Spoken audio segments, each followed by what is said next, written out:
Hi, I'm Erin McNamara. I was one of the writers on Star Trek Prodigy, and you are listening to Kneel Before Pod. Kneel Before Blog presents Kneel Before Pod.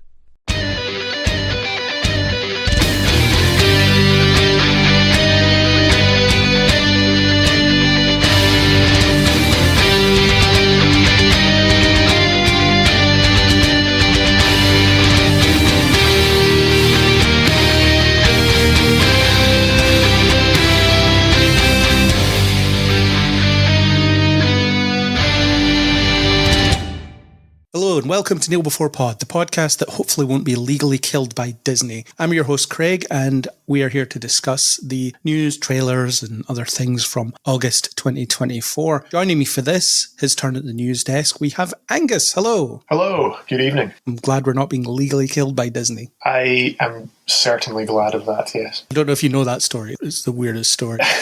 Yeah, I'm now worried because, I suppose, no, I don't want to disclose too much about my interaction with Disney Plus, but I might or might not be unable to sue them. Let's just say that we're being the same boat on that one. For those that don't know, someone suffered allergies at a Disney resort restaurant after asking if the food that they were ordering contained said allergens, and they were told no. And then Disney said, well, you can't sue us because you had a free trial for Disney Plus in 2018 or something like that. So basically, because you're signed up for Disney Plus, they can legally kill you and you can't sue them. Or I guess your surviving loved ones can't sue them. So that's good. Yeah, the no-sue clause is crazy in itself, but even on a free trial as well, it's just awful.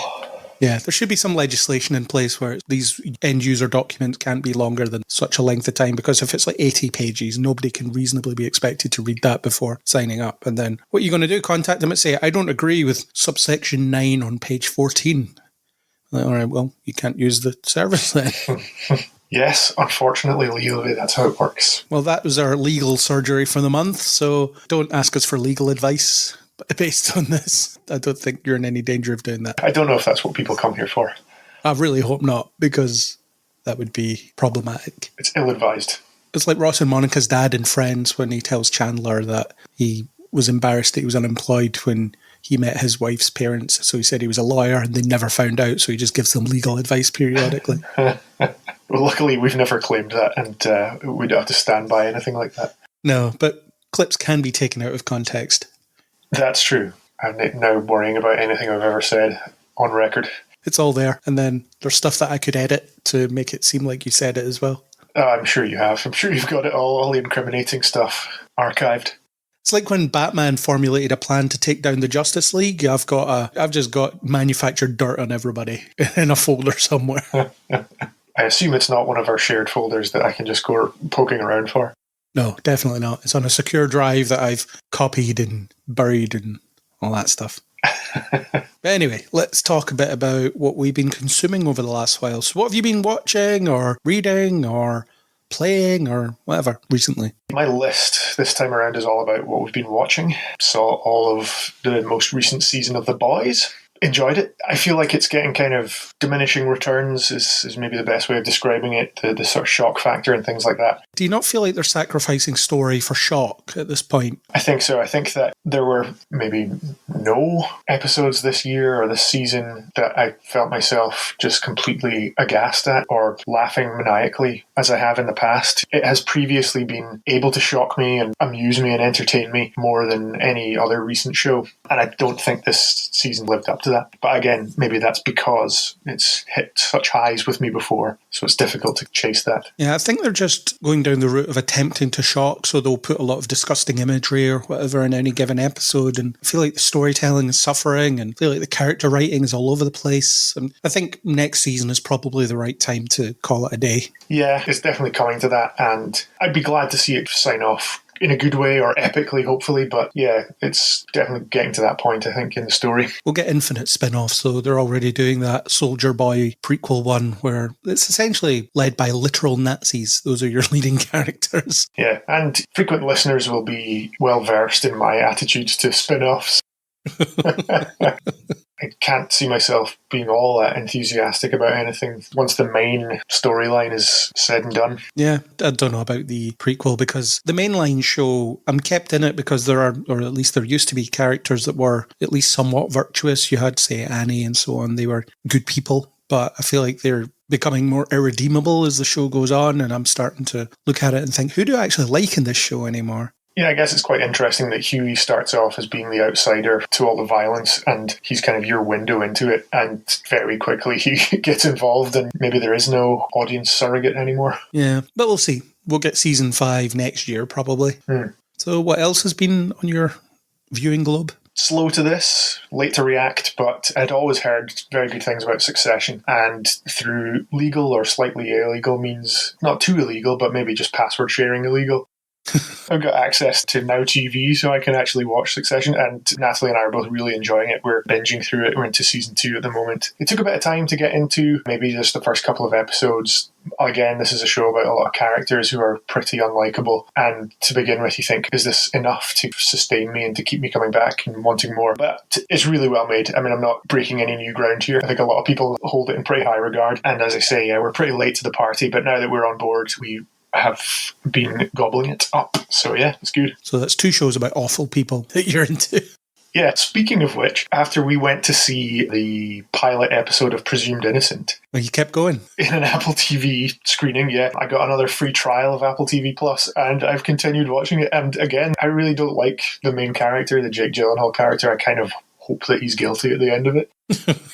We'll see. We'll find out. He's not a particularly nice guy, so there's another one. I just seem to be watching programs about bad people right now.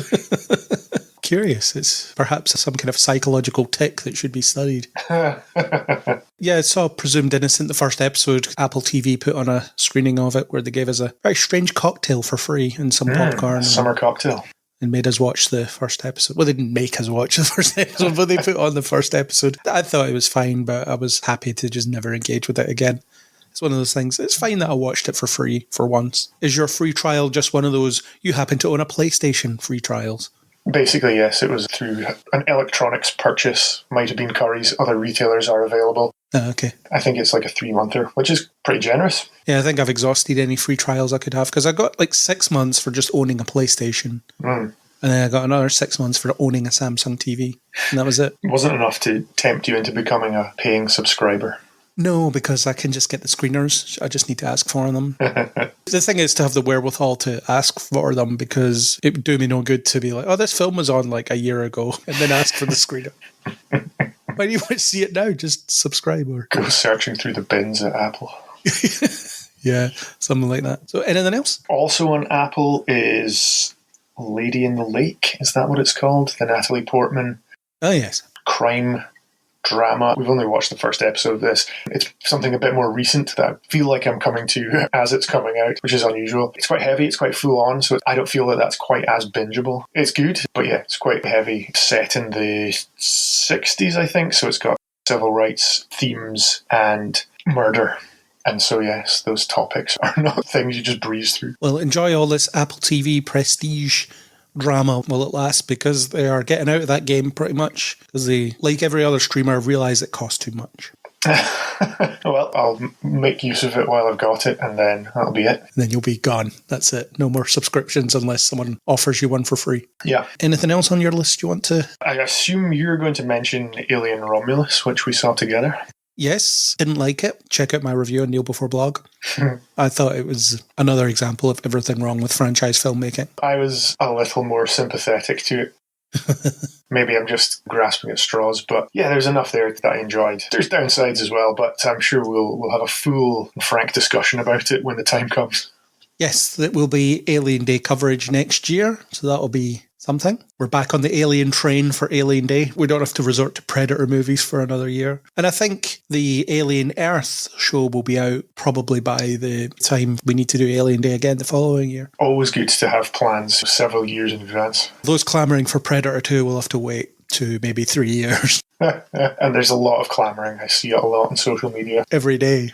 Do Predator 2, please. Yes. I've had to mute Predator 2 on Twitter because otherwise I wouldn't sleep. Anything else, or will I just go to my list? No, you go for it. That's about me.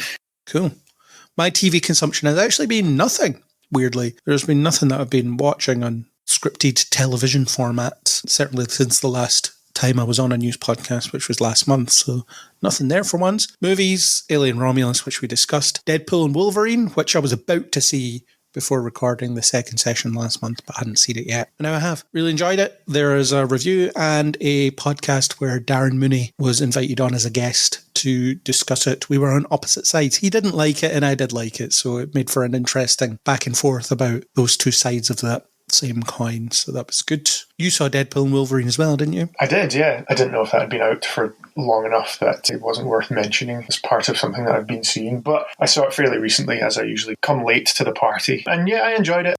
It's maybe another case of diminishing returns after Deadpool 1 and 2. But yeah, there was enough in there to laugh about and enjoy. And I think it was all the meta stuff and the asides and the jokes more than the plot, which is pretty pedestrian. Fair enough. You won't hear Angus's thoughts on that podcast, but listen to it anyway because it's interesting. I fully endorse it. Yeah. Another film I saw was Trap, the latest M. Night Shyamalan movie, and I really enjoyed it. I thought it was bonkers fun. If you don't know the plot, it's Josh Hartnett is a father who also happens to be a serial killer who takes his daughter to a Taylor Swift-esque concert, and it turns out it's an elaborate trap. Well, the concert was happening anyway, but the police know that he's going to be there, so they've set a trap for him. They're trying to basically speak to any man to find this guy because they know he's in the room. M. Night Shyamalan's maybe daughter, I don't know, family member anyway, plays the singer, so there's a lot of nepotism involved there.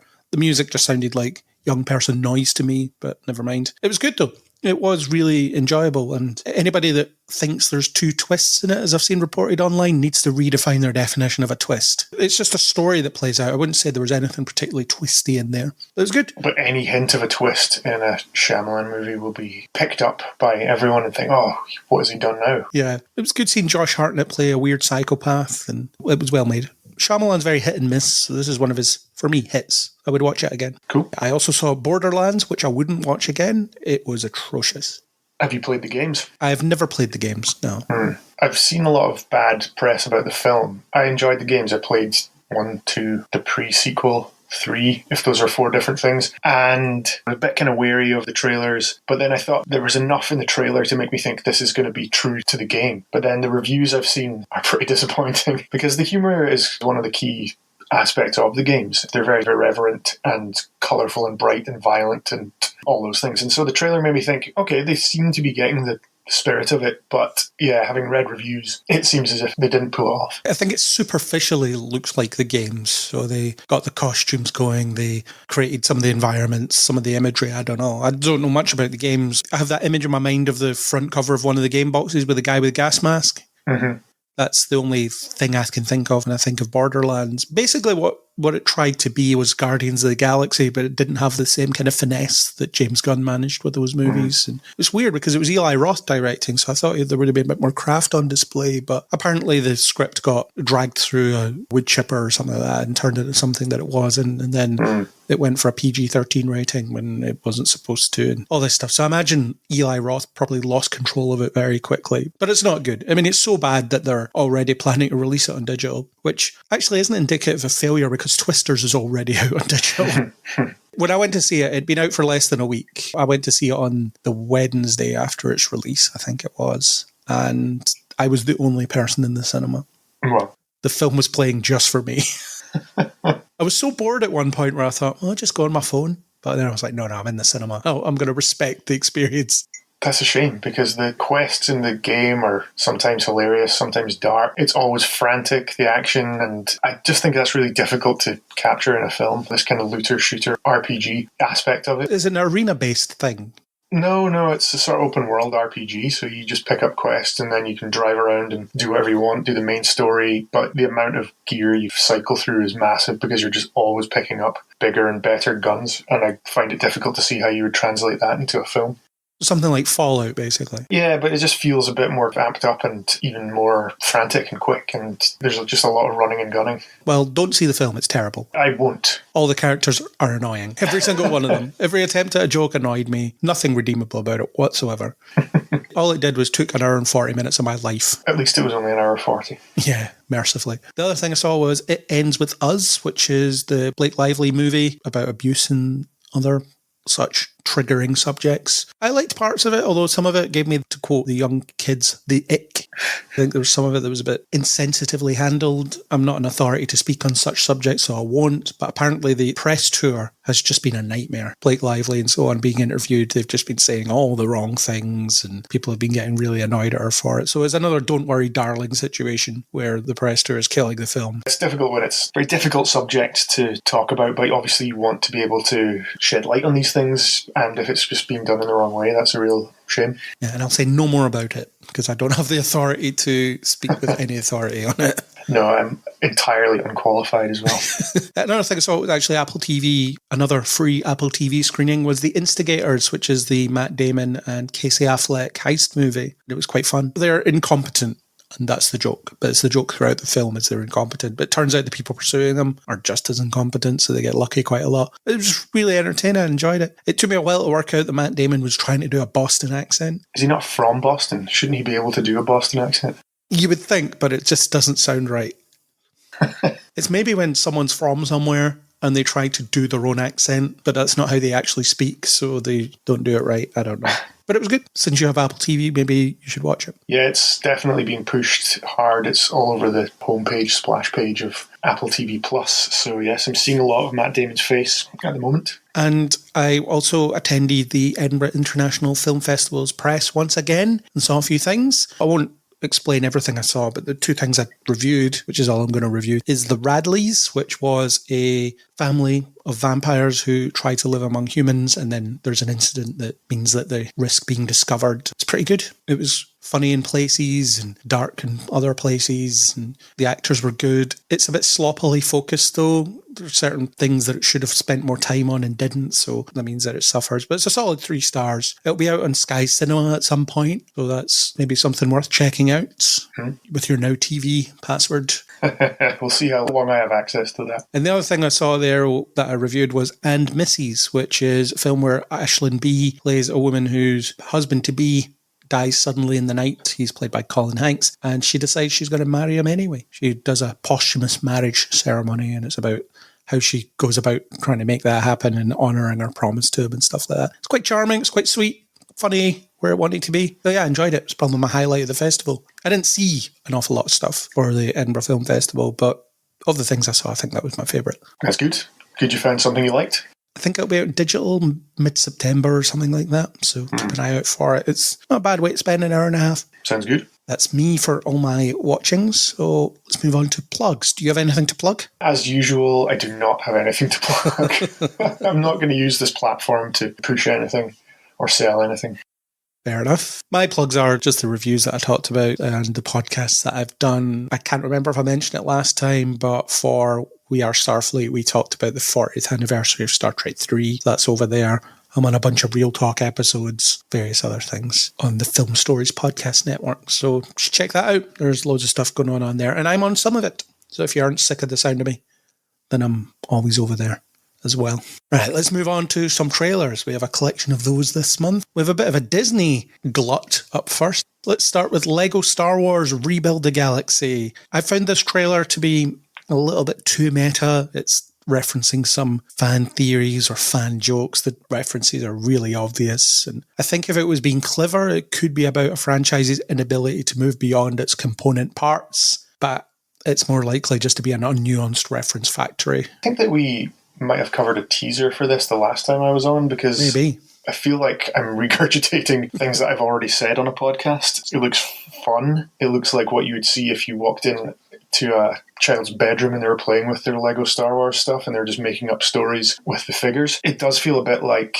Disney's having their cake and eating it with the Star Wars stuff, because they can do these funny sort of joke storylines and then never have to really properly follow it through because it's all in this alternate universe. We chatted a bit about the Deadpool of it all and how much leeway the writers of that had to call out the MCU, and with this sort of thing you'd think it was going to be a bit more cutting and a bit more of a comment on how Star Wars as a franchise has gone since the Disney takeover. You just know they're never going to go anywhere near that, so everything is going to be kind of sanctioned and safe, and it's a kids Lego movie, so there's never going to be any massive criticism or cutting comment or anything like that, but it's maybe a missed opportunity.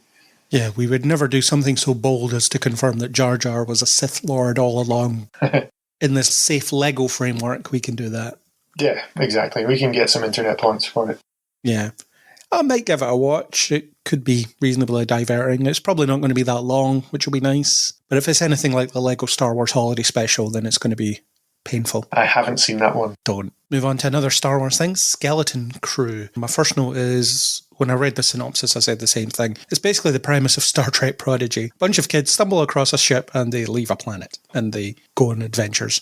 I mean, that's very superficial. I think the comparisons sort of end there. So I'm looking forward to this one being angrily hated by YouTubers and then cancelled after one season, just like The Acolyte. Yeah, it could also be the plot of Alien Romulus.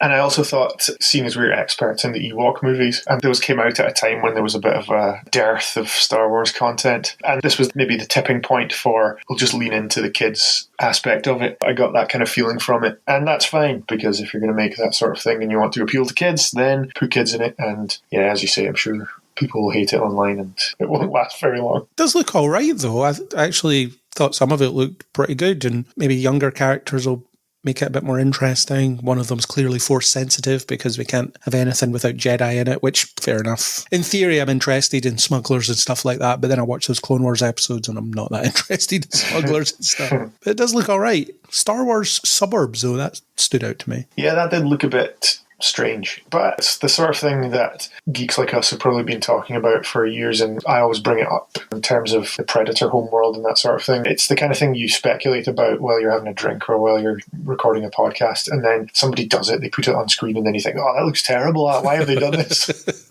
I don't think it looks terrible. I was just struck by it. I didn't expect to see it. It was very strange. It doesn't look like anything we've ever seen before in that universe. But why should everything be the same? Why should they just make the same thing over and over again? It's a bit like in The Last Jedi where the two of the characters get stopped by a parking violation, and it's just thinking, yeah, they usually just land wherever, so we never think about it. But of course, there will be laws around these things. So this could be interesting. I'll give the first couple of episodes a go anyway, and then if it's the same old boring trash that the rest of the stuff has been, then I'll stop watching it. And I will wait for your report on it, because as it's a Star Wars or a Disney TV show, that just means it falls into that black hole of my interest. Yeah, fair enough. Next trailer, Mufasa the Lion King. The live action quote unquote, because there's no living elements to it. It's all CGI.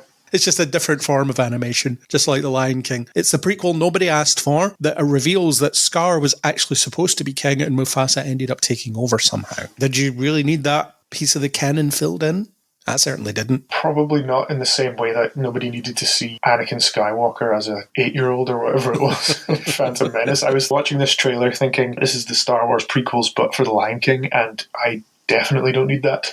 Or it's a bit like Transformers 1, where you get to see Megatron and Optimus Prime as mates before they fall out.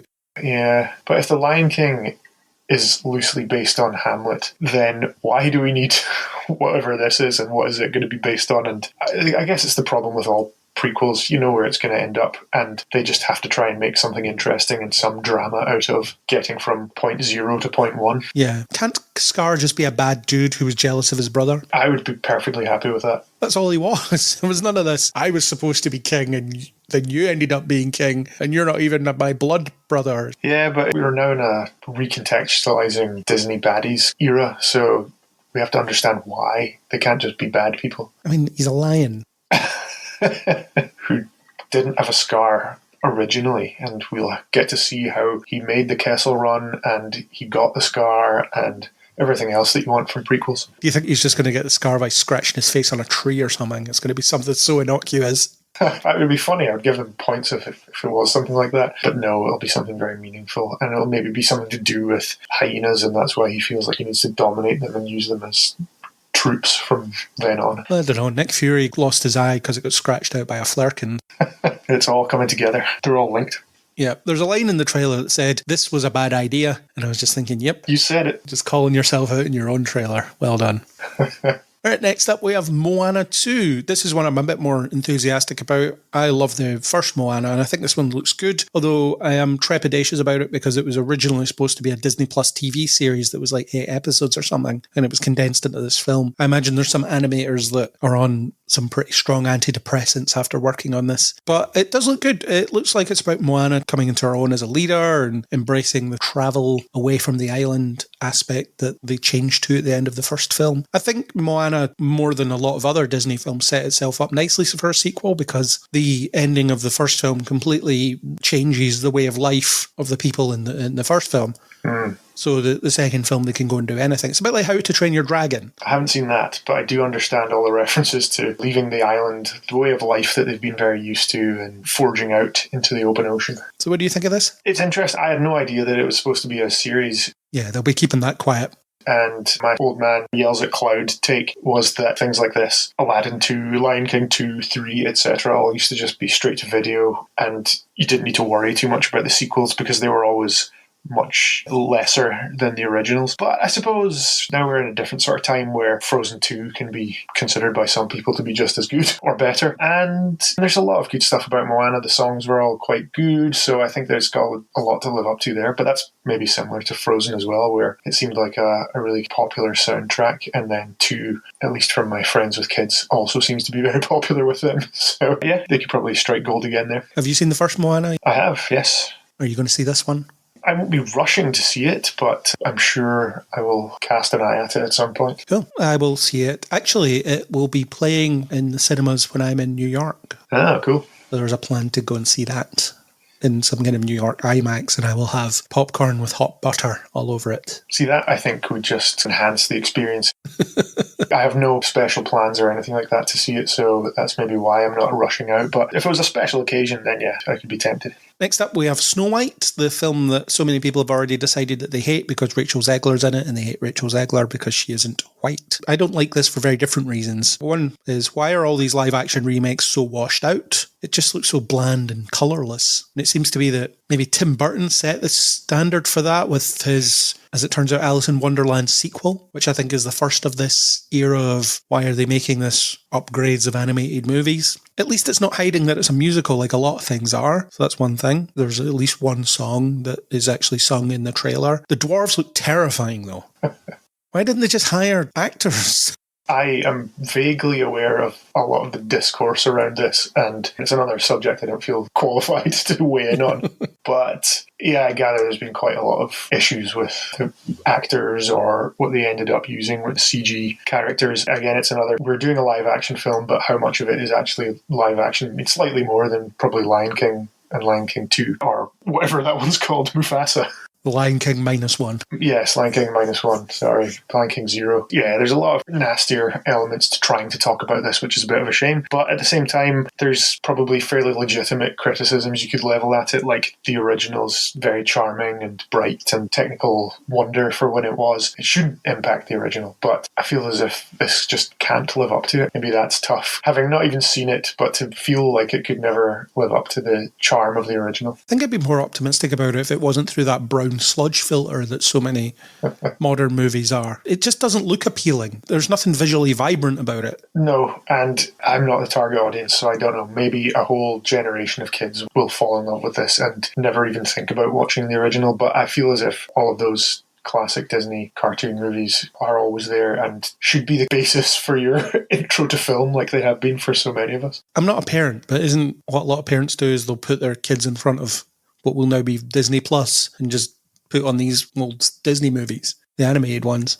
Yeah. So I guess the only reason to watch this one is if you have seen the original and want to see what they've done to it. But it's weird because these live action ones invariably are half an hour longer or something like that, and they're so much less satisfying in all cases. Yes, so you can only assume that there's one thing driving it all. Your favourite thing. Yes, my alter ego. I can feel him straining to get on mic. Anyway, let's move on. Netflix next.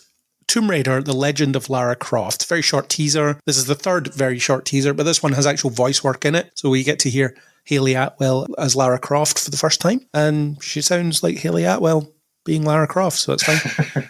Visually, it looks very busy, but that's the case with a lot of these anime adaptations of these properties, well, Western anime sort of style. And it's definitely more based on the recent games, the aesthetic of that. Looks pretty good. We're kind of overdue for a good Tomb Raider outside of games version. Yeah, I'm kind of impressed that Tomb Raider has sustained this many screen adaptations. I think I prefer it as a game, and I'm not all that bothered about another version of it. I don't know why my interest in the character or in that setting and story doesn't carry over from the game. I never saw the Uncharted film. I enjoyed playing the games, but I had no desire to see what I assumed would be just a lesser version of that. Yeah, Uncharted is not good. Yeah, but I did like that after I'd watched this trailer, I'd like to quote someone in the YouTube comments. Maybe not all that wise to do this very often, but YouTube user Quigscoon said, "If there isn't a scene where the butler gets locked in the freezer, then this whole show is pointless."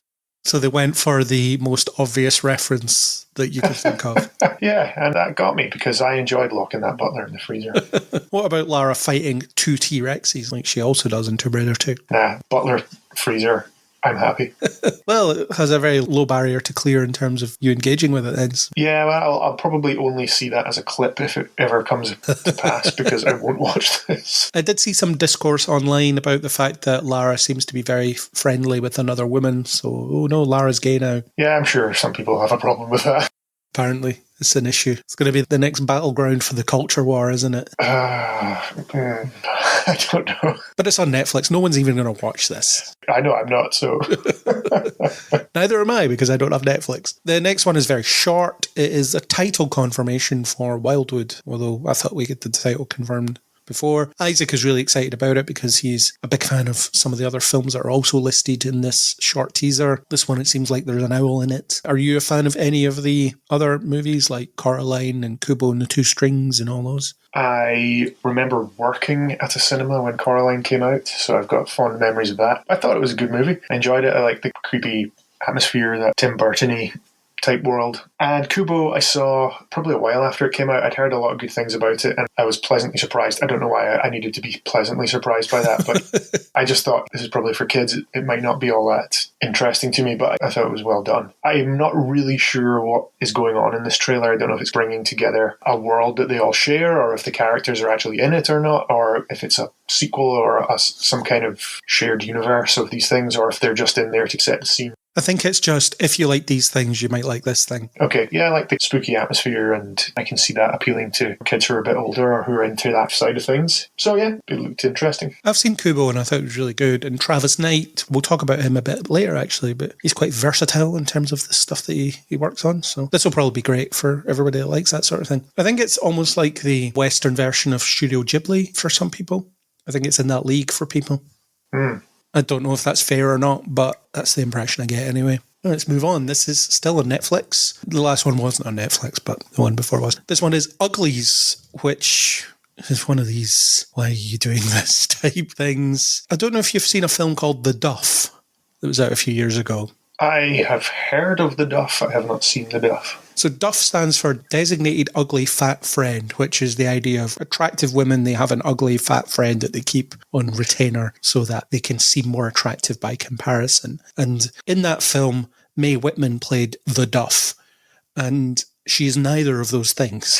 So it doesn't really get their point across. The film does try to qualify it by saying, oh no, they don't have to actually be ugly and fat. They just have to be uglier and more overweight than the person that they're designed to make look better. It's nonsense. It's problematic nonsense. And this seems like the same problem. It's attractive actors who are supposed to not be attractive. Yeah, I thought the same thing. And I wondered if there's some other beauty standard in the world of this fiction. It seems like the classic, you'll take a YA property, chuck it at the screen and see what sticks, and hopefully there's enough of a built-in audience to come along with it. But yeah, to me it doesn't really differentiate itself much from any of the vast other quantities of similar dystopian YA fiction. Well, you could argue that them hiring attractive actors that people won't dispute as being attractive is good, because you're not just hiring people because you think they're ugly to make a point. It's almost like Buzzy's girlfriend in Home Alone.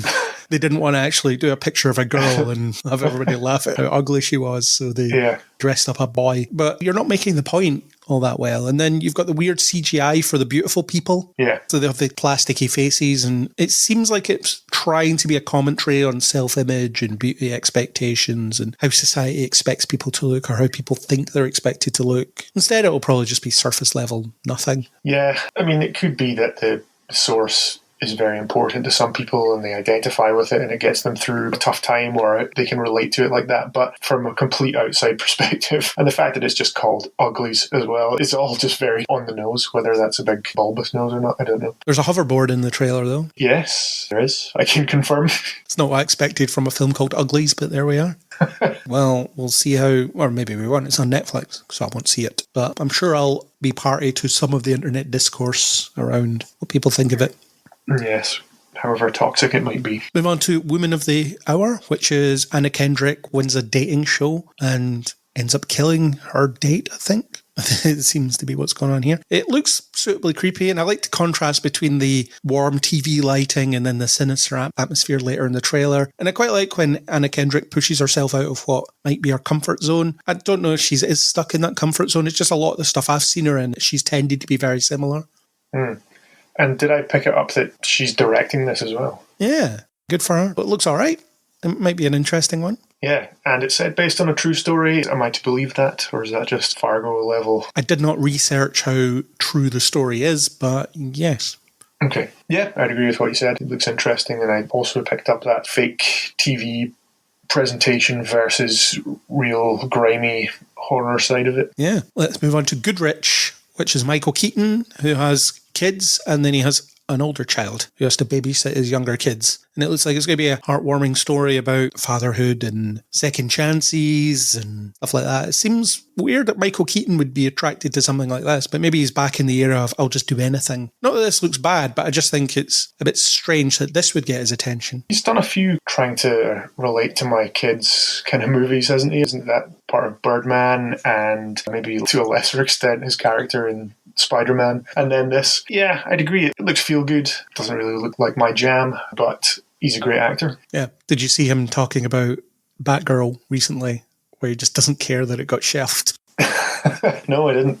He said he had fun making it and it was a good paycheck, and it's a shame for the people that wanted to see it released that it's not going to be released, but he doesn't care. Fair enough, I can get on board with that. That'll be him doing the press tour for that film about that entity. I'm not going to say it in case it gets said another 2 more times, and then I've got to deal with that this evening. Anyway, let's move on to Saturday Night, which is about the first episode of SNL, Saturday Night Live, and the 90 minutes before the show aired and the chaos that ensued behind the scenes. I don't know how true it is, but I imagine it's been exaggerated for comedic or dramatic effect. Looks pretty good, I think, as a weird docudrama, I guess. I don't know. I guess it falls into that category. Sometimes I feel like a bit of a heretic for not being into SNL, and that I'm more familiar with some of the people who've made it big on there through the projects that they've gone on to do afterwards. I think that I'm kind of interested in watching it, though, because there was one about the National Lampoon magazine, and again, I wasn't all that familiar with that period in comedy and writing, but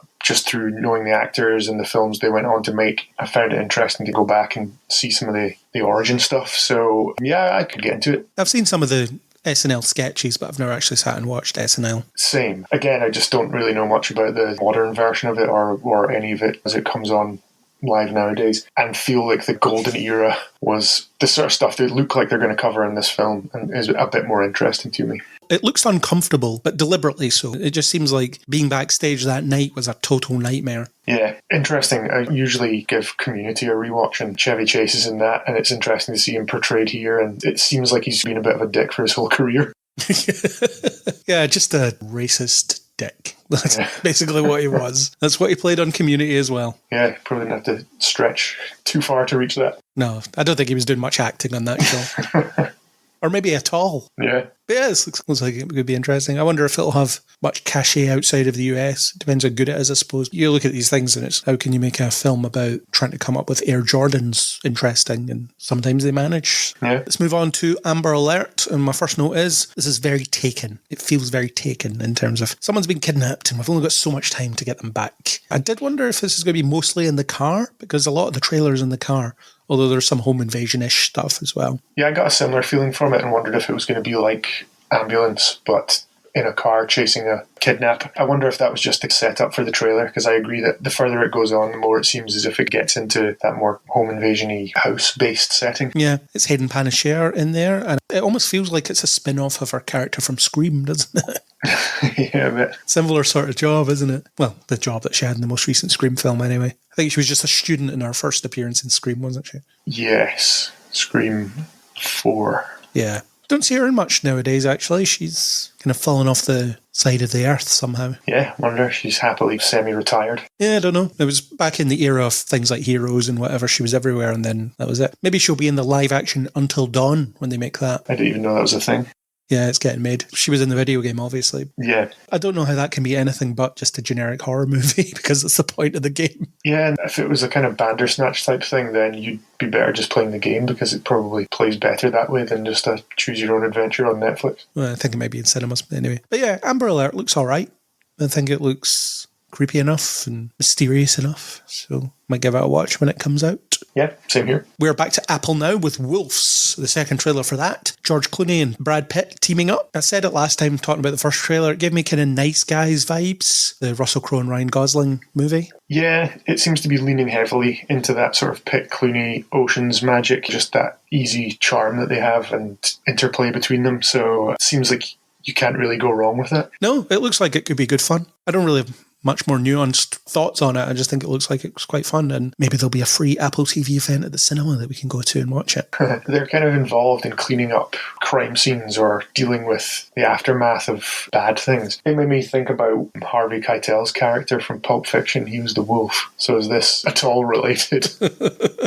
Might be a similar vibe, yeah. I did get the sense that there was a bit of Tarantino copying kind of going on, inspired by Tarantino, I suppose. Mm-hmm. To go as far as calling it wolves. Yeah, but obviously it's attracted Brad and George, so must be something to it, I guess. Yeah. Next up, The Lord of the Rings, The Rings of Power Season 2. Have you seen Season 1? I have seen about half of Season 1. Is that when you gave up? That is when I gave up, yes. Yeah, I was willing to give it a go. I was straying from my usual shunning all things spin-off and TV version of films I like. But yeah, I was willing to give it a go once more around Middle-earth. And yeah, I just couldn't stick with it. This trailer does look quite good, and it feels as if it's kind of exciting. There's enough action going on. But I just feel that the letdown of the first season has put me all the way out from coming back. Yeah, it looks like things have ramped up significantly in this season based on this trailer, but it could just be that they're putting all the exciting stuff in the trailer to fool us. Mm-hmm. I watched all of Season 1, but the only reason I did was because I was scheduled to appear on a Lord of the Rings podcast over on what is now known as Film Stories Podcast Network, talking about one of the later episodes, so there was only like 2 after that or something like that, so I just thought I might as well finish it, but after I finished it I thought, that was a bit of a slog. So Season 2, I'm not sure. This trailer and the previous trailer, where it suggested that there might be some exciting stuff actually happening, has made me wonder if I should just maybe give it a go. Maybe I'll give it 2 episodes and see if it grabs me. Yeah, as I say, it looks like there's more exciting stuff going on. I don't know if it's enough to counterbalance the boredom of the first season. Yeah, that's fair. But the next trailer, I'm going to defer to you completely because I haven't seen any of it, but you have. Only Murders in the Building Season 4. Do you think this is a good trailer, or do you think this is something that's long past its shelf life? It's tough because I do really enjoy the show. It's pretty formulaic. The first season was probably the best, and it's just been more of the same since then. I'm slightly worried about the we're making a movie of this podcast thing, because the whole we're making a TV show about a podcast was kind of cute. It's been done a few times, or podcasting is now a viable occupation in films and TV. So yeah, I think this looks pretty formulaic. But the selling point of the series or the show has always been the charm and the interplay between the main characters, so we'll get more of that. And they always have really great guest stars and supporting cast. So I feel as if they're going to have to continue leaning heavily on that, because this is probably more of the same, and I'm hoping it's not going to be more of this diminishing returns. The more we just do the same thing, the more people have seen it over and over again. We will watch it, but yeah, as I say, the plot and the mysteries that have been in season 2 and 3 couldn't really stand up to the first season. I don't know how much longer it's due to run, though, and I don't know where they would go or how you even sign this off, because it's not as if it's one overarching story. There's always just another murder that has to be solved. So I feel as if they're going to try and keep this going as long as it's making them money. Do you think they should have just called it a day at season 1 then? Maybe a couple of seasons, because it was good to see them come back, but I feel as if the reasons for them coming back and the plot hooks for why they need to make another podcast, or we're falling out, we're not going to do the podcast anymore, oh no, we have to get back together to do the podcast because there's been another murder, that sort of thing. I don't know how many times you can go round that loop and make it entertaining. Okay, well, you'll be able to report back at some point, I guess. Yes. All right. Next up, we have Death Streamer. Vampires and streaming. It was only a matter of time before the two connected. A couple of notes I have in this trailer. First, it's a reasonable idea. I think this looks like an interesting spin on something so familiar. But the other note is they're shocked at the fact that some videos had 500,000 hits since yesterday. Is that impressive? I feel like 500,000 hits is just average on TikTok if you're doing well. But maybe videos of this extreme nature is what they're impressed by. I don't know. I feel like it's just written by people that don't understand streaming and social media. It's like if I tried to write a film about social media. I think it looks like it does what it says on the tin. Death Streamer, just put it up there in bold. And I feel like it fits into a long line of these sort of concept horror based on new tech or newish. It's always a bit slow to make its way into movies, but video games and deadly video games, that sort of stuff happened, and I feel like whatever new and expanding technology there is will make its way into a horror movie at some point, usually a couple of years too late. Yeah, when it's unrealistic. Yeah. People have moved on. Yeah, I mean, we had a lot of pandemic horror movies where it was all done through Zoom calls and that sort of thing, so I feel as if whenever there's material to be mined there from that tech side, then it will make its way in. Yeah. Next thing is a short teaser for The Monkey, which is a Stephen King adaptation, that creepy monkey toy with the clanging cymbals that Toy Story made so intimidating. They're finally turning it into a movie, if anybody was anticipating that. I haven't read the Stephen King story, but I haven't read most Stephen King stories, so that's nothing new. I guess it was time. They're scraping the barrel, maybe. It might be the greatest story ever written, I've no idea. I don't know, I haven't read it, but what I did see from this was from the makers of however many other movies they name in the trailer, and it's all that inanimate object, but it's spooky sort of thing. And I haven't seen very many of those, but to me it feels like a bit of a conveyor belt of, all right, let's crank out the next one, pick something that's vaguely creepy looking, and then what if it becomes a killer? Yeah, there was that Simpsons joke where Stephen King was pitching a story to someone and it was like, it's about a killer lamp, and it's like, when can you have it to me? Exactly. That's exactly what we're talking about. Yeah, very short teaser, so it doesn't even show us what the film will be, but yeah, it puts a lot of names on it, James Wan and so on. People are into the Conjuring universe, aren't they? Yeah, and I mean, all those films have been very successful, so obviously there's an audience for it. Have I seen The Conjuring? I think that might be the only one I've seen. I think it's only Annabelle I've seen. Right. I feel as if people go for the atmosphere rather than anything else, because you know what you're going to get from it, and you're going to get a few jump scares, you're going to get a few shocks, and then that's it. And I don't know if that is cheap or if that's just obviously brilliant because they've all done so well. Yeah, who knows? Next up, The Substance. Another story about self-image and expectation and how fixing it can be sold to you as a product. This is screened and a lot of people are raving about it. Apparently it's unsettling and gross, and Margaret Qualley playing a young Demi Moore is apparently very good. It does look all of those things. It looks creepy and disgusting and socially relevant. It is actually screening as part of was screening as part of the Edinburgh Film Festival, but I didn't go because it was a midnight screening. I could have went. There was no reason for me not to go, but I just decided not to. So I haven't seen it, but this does look good. I quite like the ideas at play, and I think there should be more stories that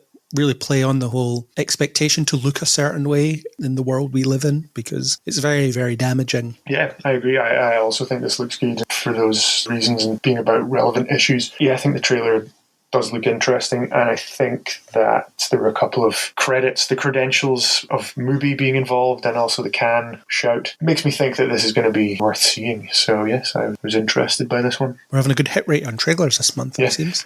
As opposed to when you're usually here thinking, I'm not going to see any of this. Seems there's a few that you might, so that's pretty good. Yeah, it's good whenever there's no League of Super Pets or anything. Hey, League of Super Pets, 4 stars I gave it. I thought it was really good. That was a good movie. Moving on to Subservience, which is Megan Fox plays a sex doll. That's basically the summary. It looks very much like Mithrigan, or there's actually a spin-off of Mithrigan that we'll talk about later coming out that is about someone getting a sex doll. So it seems that we're in this era. AI and sex dolls.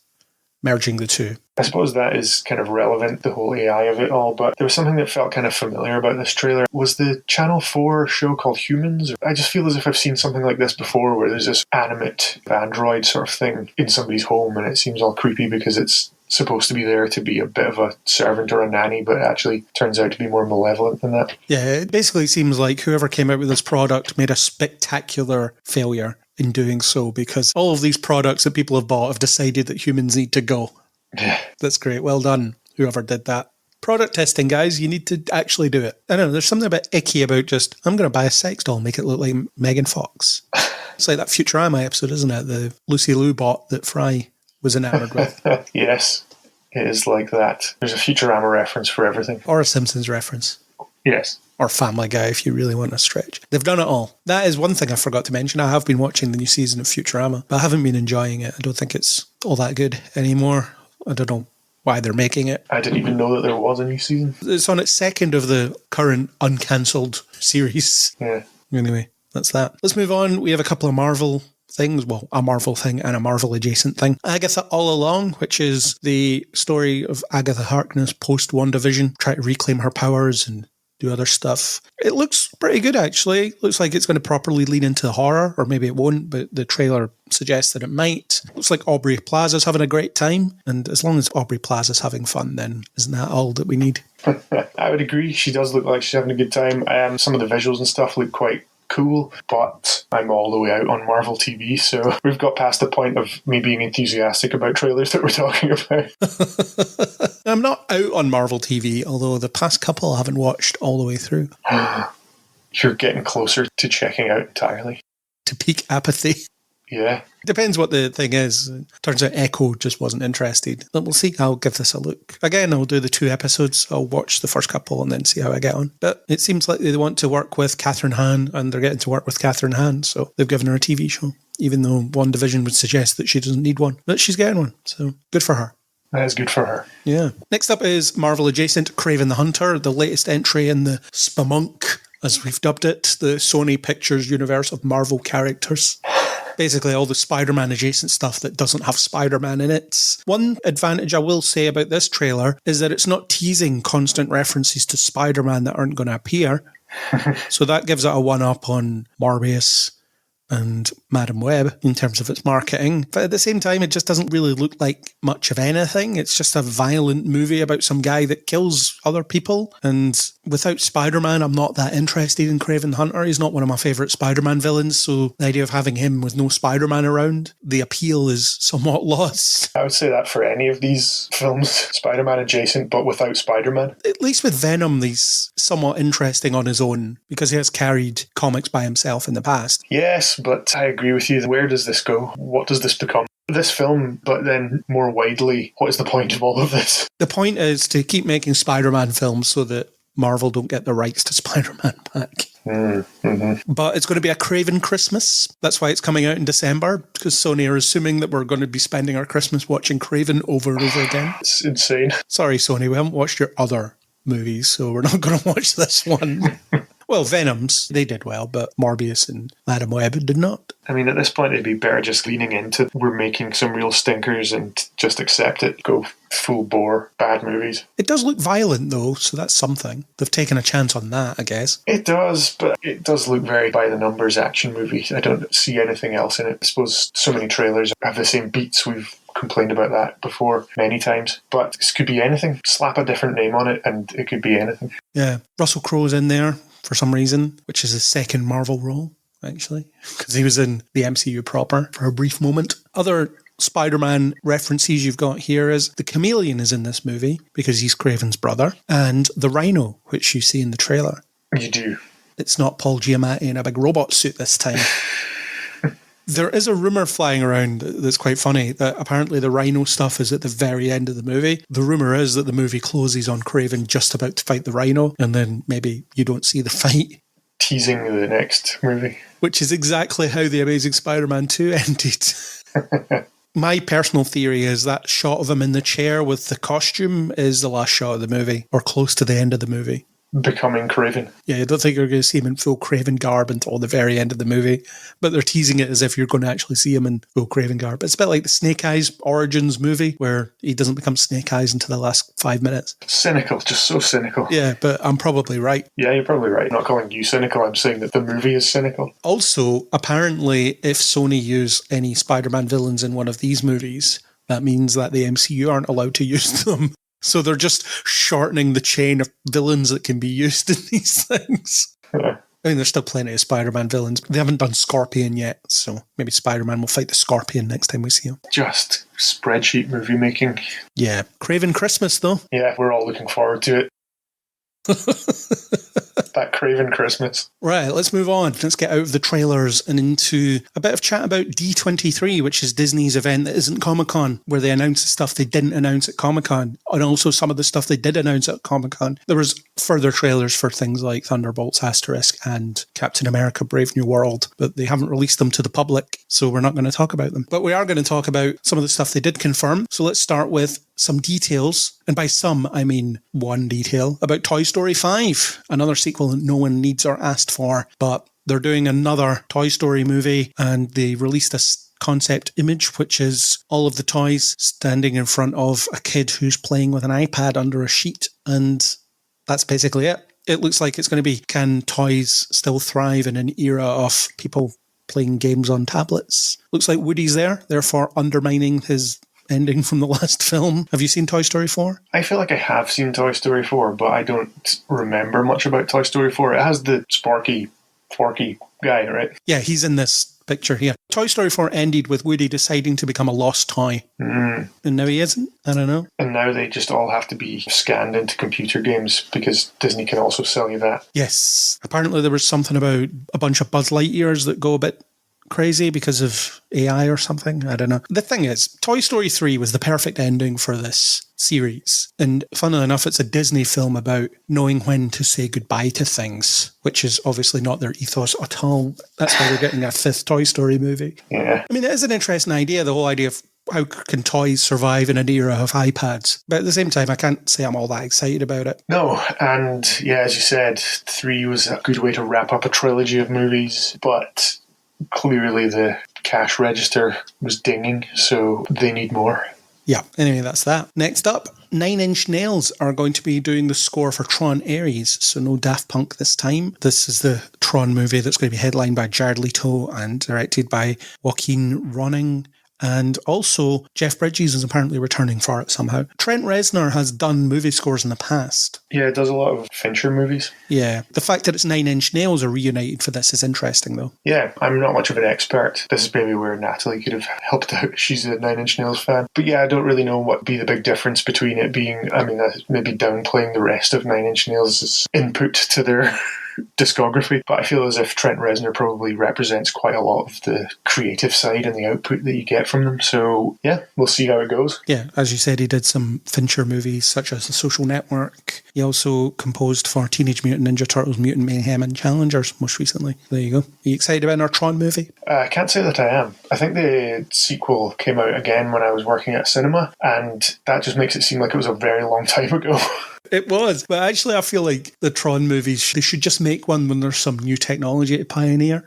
Yeah. The second one was, here's 3D and we're going to do it properly. And when Garrett Hedlund was a thing. Yeah, remember that? Then he played Captain Hook, and that was the end of his career. All right, well, next up, Avatar 3 is officially titled Avatar Fire and Ash. James Cameron and stars Zoe Saldana and Sam Worthington took the stage to show off concept art, not footage, with a look at the fire Na'vi people. So basically, instead of hanging around with water people, he's going to be hanging around with fire people this time. I have not seen Avatar Waterbender or whatever it's called. It's all right. Yeah? Yeah. So are you excited about 3? Not really. The thing is, I watched the second one, I was like, yeah, this is fine, and the technology is incredible, but also the story is a little bit pedestrian, and I feel like we've lost a filmmaker in James Cameron who's only going to make Avatar films until he dies. Yeah, it would be good if he was going to do something a bit different from that. How many is he committed to? 4 or 5, I think. Okay. All he's going to do is do submarines and Avatar movies for the rest of his life. Next up, The Rock is doing something again with Disney. It's called Monster Jam, set in the world of motorsports. He said, we got an opportunity here where we could create something that is immersive and cool and fun, and also a live action experience for our families all around the world, from the point of view of these incredible, iconic monster trucks and their very eccentric and crazy drivers. Johnson said during Disney's Friday night panel in Anaheim, ladies and gentlemen, Monster Jam is going to be a heck of a ride. So it's a live action film about monster trucks, starring The Rock. Couldn't you just put some monster trucks in Fast and Furious and be done with it? No, because that would mean hanging around with Vin Diesel. Yeah. I feel like the quote, if you obviously take out the direct references to monster trucks and the title Monster Jam, you could probably apply what he was saying to any movie that he gets involved with, and it still works. It's the party line.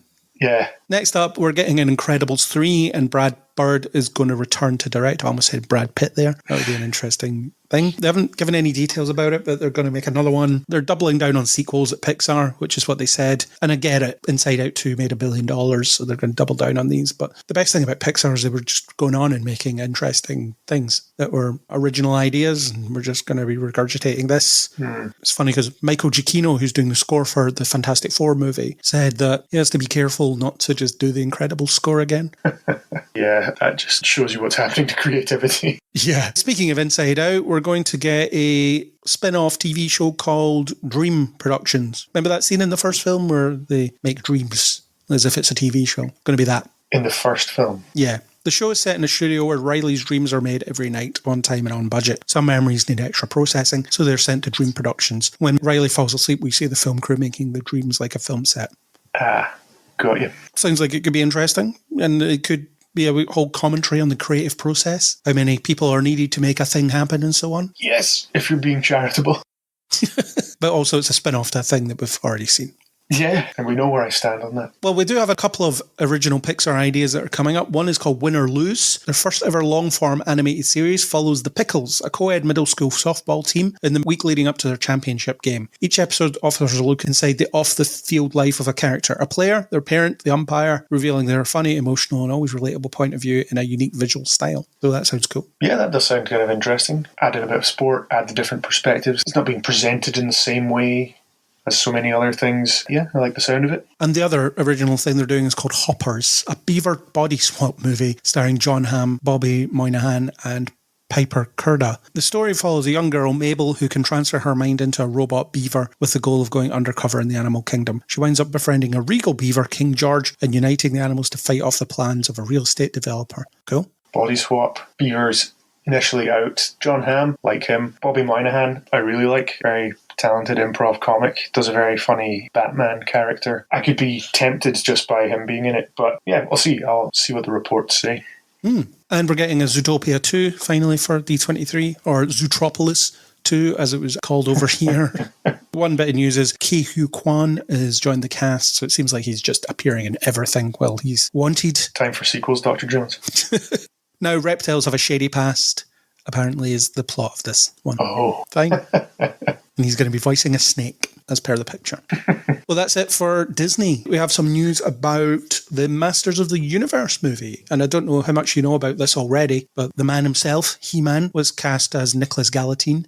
And Aaron had a lot to say about that on a previous news podcast, about how he doesn't fit the traditional He-Man mold, or even Prince Adam mode. And was Aaron in favour or against that? He is interested to see what they'll do with it. Okay. It could be a different spin on masculinity in exploring that. I like Nicholas Gallatin, so we'll see. Anyway, we have another bit of casting, and if you are playing along at home, it is time to take a shot. Camila Mendes nabs key role of Teela in Amazon's He-Man movie. She's best known for playing Veronica in Riverdale, but she's nabbed the key role of Teela in the Amazon MGM Studios and Mattel Films live-action take on Masters of the Universe. She will star opposite Nicholas Gallatin, who's playing the role of He-Man, and Travis Knight, who I mentioned earlier. He's directing. Travis Knight is, I think, into a lot of this stuff. He directed Bumblebee as well. So if there's going to be one guy that's going to really respect the material, it's going to be him, I think. Capture the nostalgia. But capture it in a way that isn't obnoxious. Because I could watch Bumblebee and get into it without thinking it was pandering to an audience that wasn't me. Yeah, it was a fresh enough take that it played to the nostalgic and also gave something to people who that didn't speak to quite as much. Yeah. Tila is the captain of the Royal Guard and the adopted daughter of Man-at-Arms, the royal family's inventor of weapons. Depending on the animated series, she at times has suspected Prince Adam of being He-Man and has at times been his romantic interest. Well, whatever gave her the idea that Prince Adam could be He-Man? There's no resemblance there. So what do you think of this? Do you think she'll do a good job? Have you seen Camila Mendes in anything? I think she's very good. I haven't seen her in anything, but I'll take your word for it. Yeah, I mean, if she's very good, then she has the potential to be good in this role. Yeah, I think it's her first attempt at a franchise thing as well. That could be interesting, unless you consider Riverdale to be a franchise, which I don't. I don't know enough about it, but just to be contrarian, I'm going to say I do. Fair enough. Well, that should be good. I think Travis Knight will do a good job with this, and I'll be interested to see the whole Nicholas Galatine, who doesn't look like the image of He-Man that you would expect. It's got my interest, and I'm not really interested in He-Man because, as I've said before, I think it was slightly before my time in terms of kids' shows. I definitely had the toys. I definitely remember watching it, but I think Aaron has probably risen to the top of the Kneel Before Pod tree as the true He-Man expert. Yes, indeed. All right, let's move on. Do you want to hear about what Nick Cage is up to? Yeah, hit me. Definitely not retiring like he suggested that he was going to do. Writer-director David O. Russell has set Nicolas Cage to star in Madden, the Amazon MGM Studios drama about the unlikely path that took John Madden from Super Bowl-winning Oakland Raiders head coach to the brains and brand behind Madden NFL that paved the way for his rise to become arguably the greatest football broadcaster the NFL has ever seen. I feel like you'll be more into John Madden than I am. The only knowledge I have of him is the annual video game that comes out. Yeah, it's interesting because I am an American football fan. I'm a gamer, so I naturally gravitate towards the Madden football games. I'm maybe a bit young to remember seeing John Madden commentate on football, but he's got so many legendary clips, and he's the most famous NFL or American football commentator, broadcaster, and obviously because he went on to have a series of video games named after him. I don't know if there are any other sports games that are named after someone who was a coach and then someone who was a commentator. And he's such a well-known and well-loved character that it's going to be interesting to see Nick Cage play him because he's got so many well-known mannerisms and catchphrases and things. So you obviously don't want it to be too much of a caricature. I want to see Nicolas Cage bring something to this, but at the same time, he's kind of embodying this well-known... People who are fans of John Madden will know all of the bits that you'd expect to see in this. So it's going to be interesting because you don't want it to just be doing an impression, but bringing something to the role as well. I'm not seeing the resemblance. I know. Feels like this is something that you would get Christian Bale to do, and he would have some bizarre body transformation. Yeah, I can imagine that. But Nick Cage is doing it. So yeah, that will be interesting. We know he's got the chops. Mm-hmm. He just doesn't always deploy them. But I think in something like this, he probably will. Yeah, I could see him leaning into this. Apparently there's been 25 Madden games. That's insane. Yes, and people would argue now that they are barely a new game at all. It's the same as any of these annual sports things, isn't it? It's just we've added a couple of extra gameplay mechanics and updated the player roster, and that's us. Yes, basically. But they've come a long way. I remember playing on the Mega Drive way back in the day. Unrecognisable compared to what it looks like now. Yeah, let's move on. James Wan, who we talked about earlier, is in talks to direct Creature from the Black Lagoon remake. The Dark Universe is back! Yes! They're bringing it back. They're launching it again with this. So brilliant. Fantastic. Obviously, it's a classic. It's an interesting one as well because that's one that receives a lot of gala screenings these days. And it's actually projected in 3D. You wear the proper red and blue 3D glasses and you get the 3D effect. It was one of those. I'm surprised it took this long for them to remake it, but someone that does a lot of horror that people like, that makes sense. Yeah, as we spoke about earlier. And he did Aquaman, so he's familiar with being underwater. Just smash it all together. What's not to love? Exactly. So yeah, this could be cool. I wonder if it'll be Shape of Water-esque or more horror-esque. I would have to imagine more horror. Yeah, unless it's about forming a team of monsters to fight a bigger monster. There's always a chance that it could be that. Tom Cruise will be back as not the Mummy. Let's move on. Clash Bang, and that's how you say his name apparently, joins Dave Bautista and Jason Momoa in The Wrecking Crew. So this is a film that we've talked about a couple of times over the news podcasts that's not in development hell, but it's taking a little while to see the light of day. But it's a great idea of basically Dave Bautista and Jason Momoa doing a buddy movie. Lethal Weapon, but with those two kind of things. That's exactly what Dave Bautista said, actually, in a Lethal Weapon type buddy cop movie directed by David Leitch. And there's nothing wrong with any of those statements, I don't think. Not concerned about the development hell and what that could mean. No, but David Leitch isn't directing it. It's actually Angel Manuel Soto who directed Blue Beetle, so I don't know if that is something to be concerned about. I quite like Blue Beetle, but the fact that they've cast someone suggests that it's still happening, so that's good. Would you like to see Dave Bautista and Jason Momoa teaming up? I feel like I have seen them team up. Have you? Well, June, I suppose. Well, no, I just feel like the types of movies that they've been in, and yeah, of course, June, but yeah, I feel as if the characters that you might find coming together in this kind of movie, maybe Momoa from Fast and Furious and a Bautista from possibly Guardians, maybe a bit more articulate. Yeah, I feel bring those guys together and that might be what you get here. I've said on many occasions that I think Bautista is the best wrestler turned actor. I think he's shown legitimate range over the time that he's taken to acting, whereas The Rock just hasn't. There is that thing he's doing about that MMA fighter that might show a bit of range, who knows. And I think John Cena's very good, but he's very good at one specific thing. Yeah. But I think Bautista has challenged himself, and I don't think this will be challenging him particularly because it's going to be a buddy cop thing, but I think him and Momoa will have a lot of fun making it. I think Momoa's got a lot of range too. Yeah, I think that you're right. I think that this could be the kind of thing where you see on screen how much fun they had making it, and that will ultimately add to the output because you'll just think, well, these guys are having a ball, having a laugh while it was happening. Yeah, might just be a good bit of fun, and that's maybe all you need once in a while. Moving on, Zendaya and Robert Pattinson in early talks to star in A24's The Drama from Dream scenario director Christopher Borgley. Ari Aster, Lars Knudsen and Tyler Campolone will produce under their Square Peg banner. Project details are under wraps, but rumours suggest that it's about a romance that takes an unexpected turn before the couple's big day. Not much to go on there, but I like Zendaya, I like Robert Pattinson, so putting them together should in theory give you something worth watching. Yeah, I've enjoyed their output in the past, so yeah, I agree with that theory. Yeah, we shall see. We have some casting for a film called Sacrifice that includes Chris Evans, Anya Taylor-Joy, Salma Hayek, and Brendan Fraser. The logline is, a high-end charity gala is raided by a violent group of radicals on a mystical quest to fulfill a prophecy. Sounds interesting. It does. Vague, but interesting. Yeah, good cast. You could have a lot of fun with that group. Yeah, it's a good grouping. Yeah, not much more to say on that. But good cast, interesting concept, perhaps. We alluded to this earlier, that film that's about Megan Fox in essentially this film. But the Boys alum, Claudia Dumit, alum? She's still in it. Oh, no, she's not. Spoilers for end of season 4, but she probably won't be in the next season. Probably not. She's the latest to join Mithrigan spin-off Soulmate. It's hard to say this because Soulmate, you would expect it just to end with 8. Yeah. So it seems like the TE at the end is redundant, but Soulmate, I don't know, crazy. But she's going to be in that. Details as to the role she'll be playing are under wraps. She's set to star opposite previously announced leads Lily Sullivan and David Rysdale. I haven't seen M3gan. Have you seen M3gan? Yes, I enjoyed it. It was good fun. But basically it's going to be about Jonathan Rhys-Dahl acquires an artificially intelligent android played by Sullivan to help him cope with the recent loss of his deceased wife. In an attempt to create a truly sentient partner, the man inadvertently turns a harmless lovebot into a deadly soulmate. So it's just the plot of the Mithrigan Fox movie. Yes, sounds very familiar. How gutted will they be that that film beat them to the punch on that concept? Yeah, how many times has it happened before where you get a Deep Impact Armageddon scenario? Too often, I think. Dante's Peak volcano scenario. It's almost like there are no original ideas in Hollywood.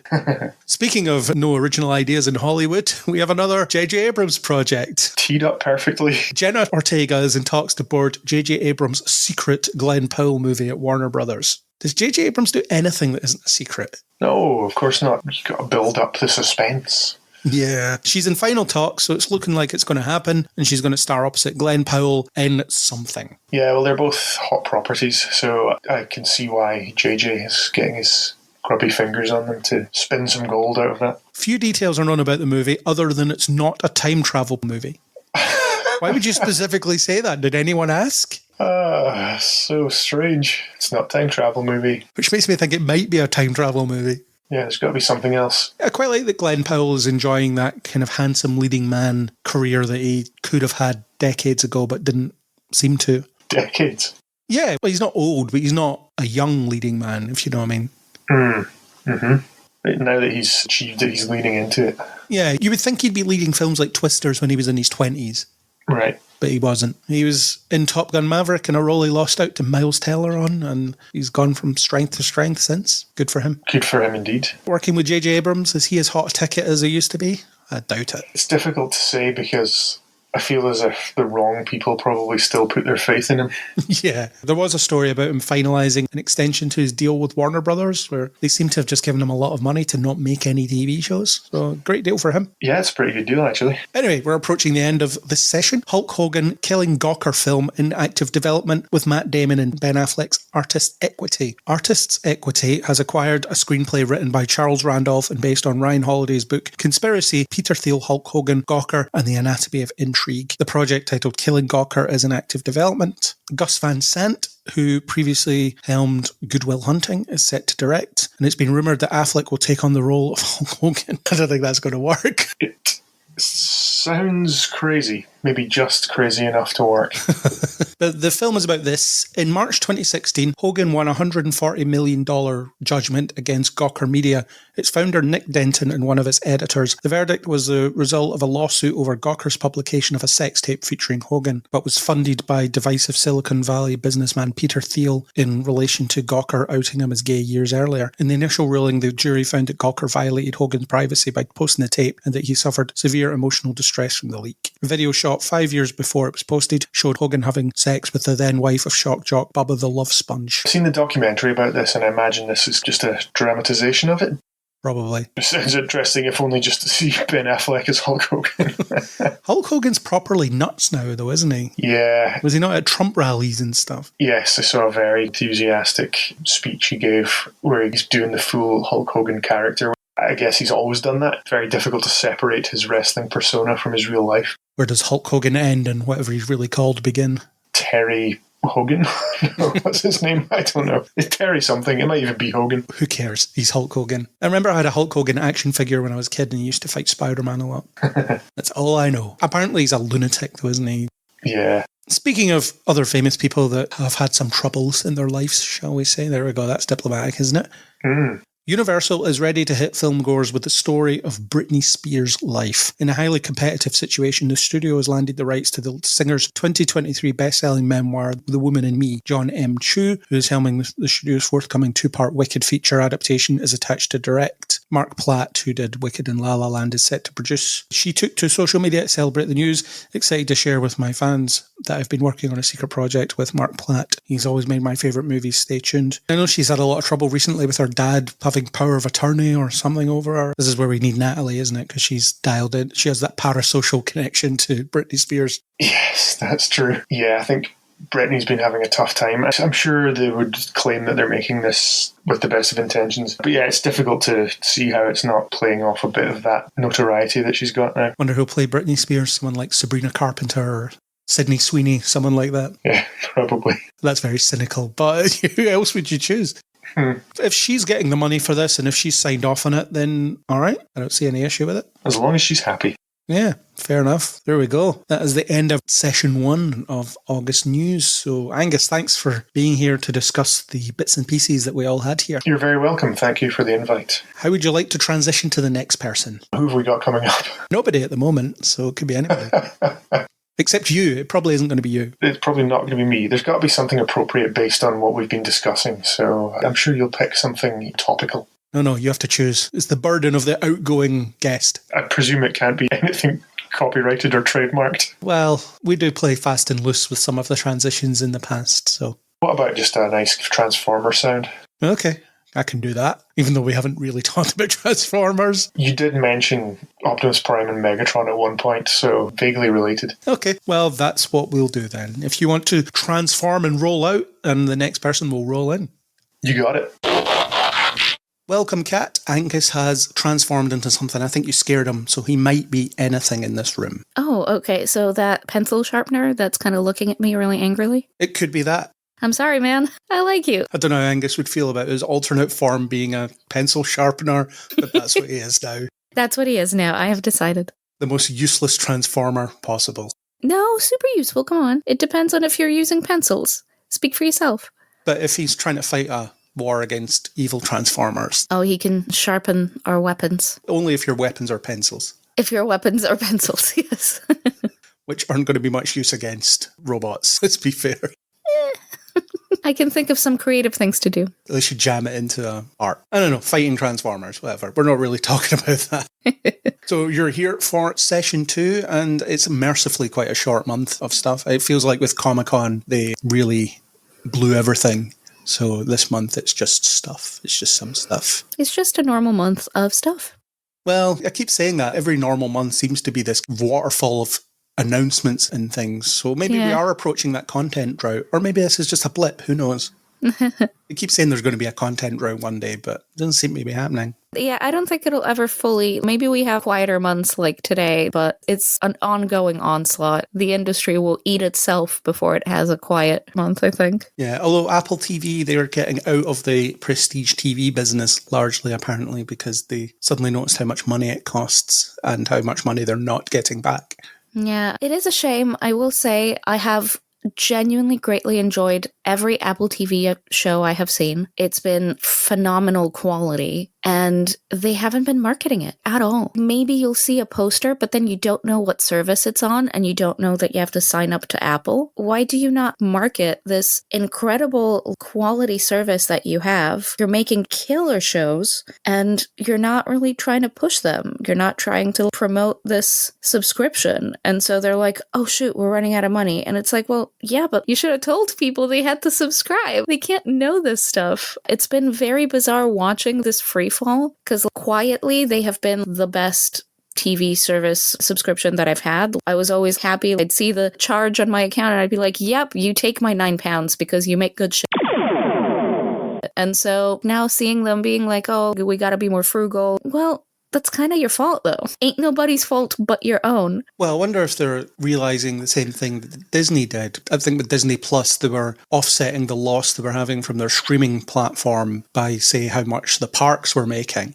Mm-hmm. So I wonder if Apple were doing something similar. The amount of iPhones and iPads and so on they were selling was kind of offsetting the loss they were making from the streaming service. And then some accountant looked at it and thought, this is nuts. We have a black hole of money here and we need to do something about it. But I think it's just going to be a general thing where streaming services will just decline over the next little while, and there'll probably be one or two that emerge from the dust and then become the sort of winners. It's the cable wars all over again. We've all ended up with a bloat of services we're all subscribing to that we don't necessarily love. Every month we keep looking at things and it's like, do I unsubscribe from Netflix? I don't know. We use it. Okay. We've paid for Disney Plus for the year, so we can't unsubscribe from that, even though we're not really using it very much at all. And now they can legally kill you, so that's fun. Yeah, there you go. No, I don't think that'll hold in court for what it's worth.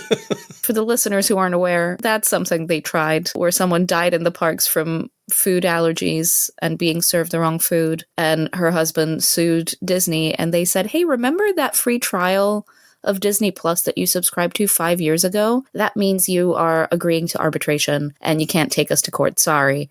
And then the entirety of the internet was like, wait, what?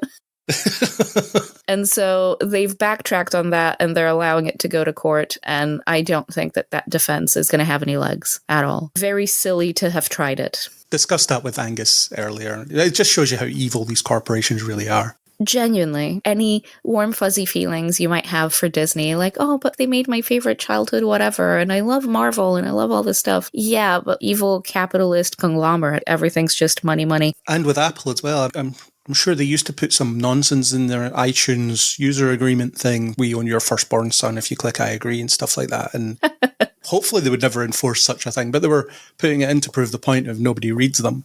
Mm-hmm. And of course nobody reads them, because if you're put up with a 52-page user document... Yeah, written in complicated legalese that you don't quite understand.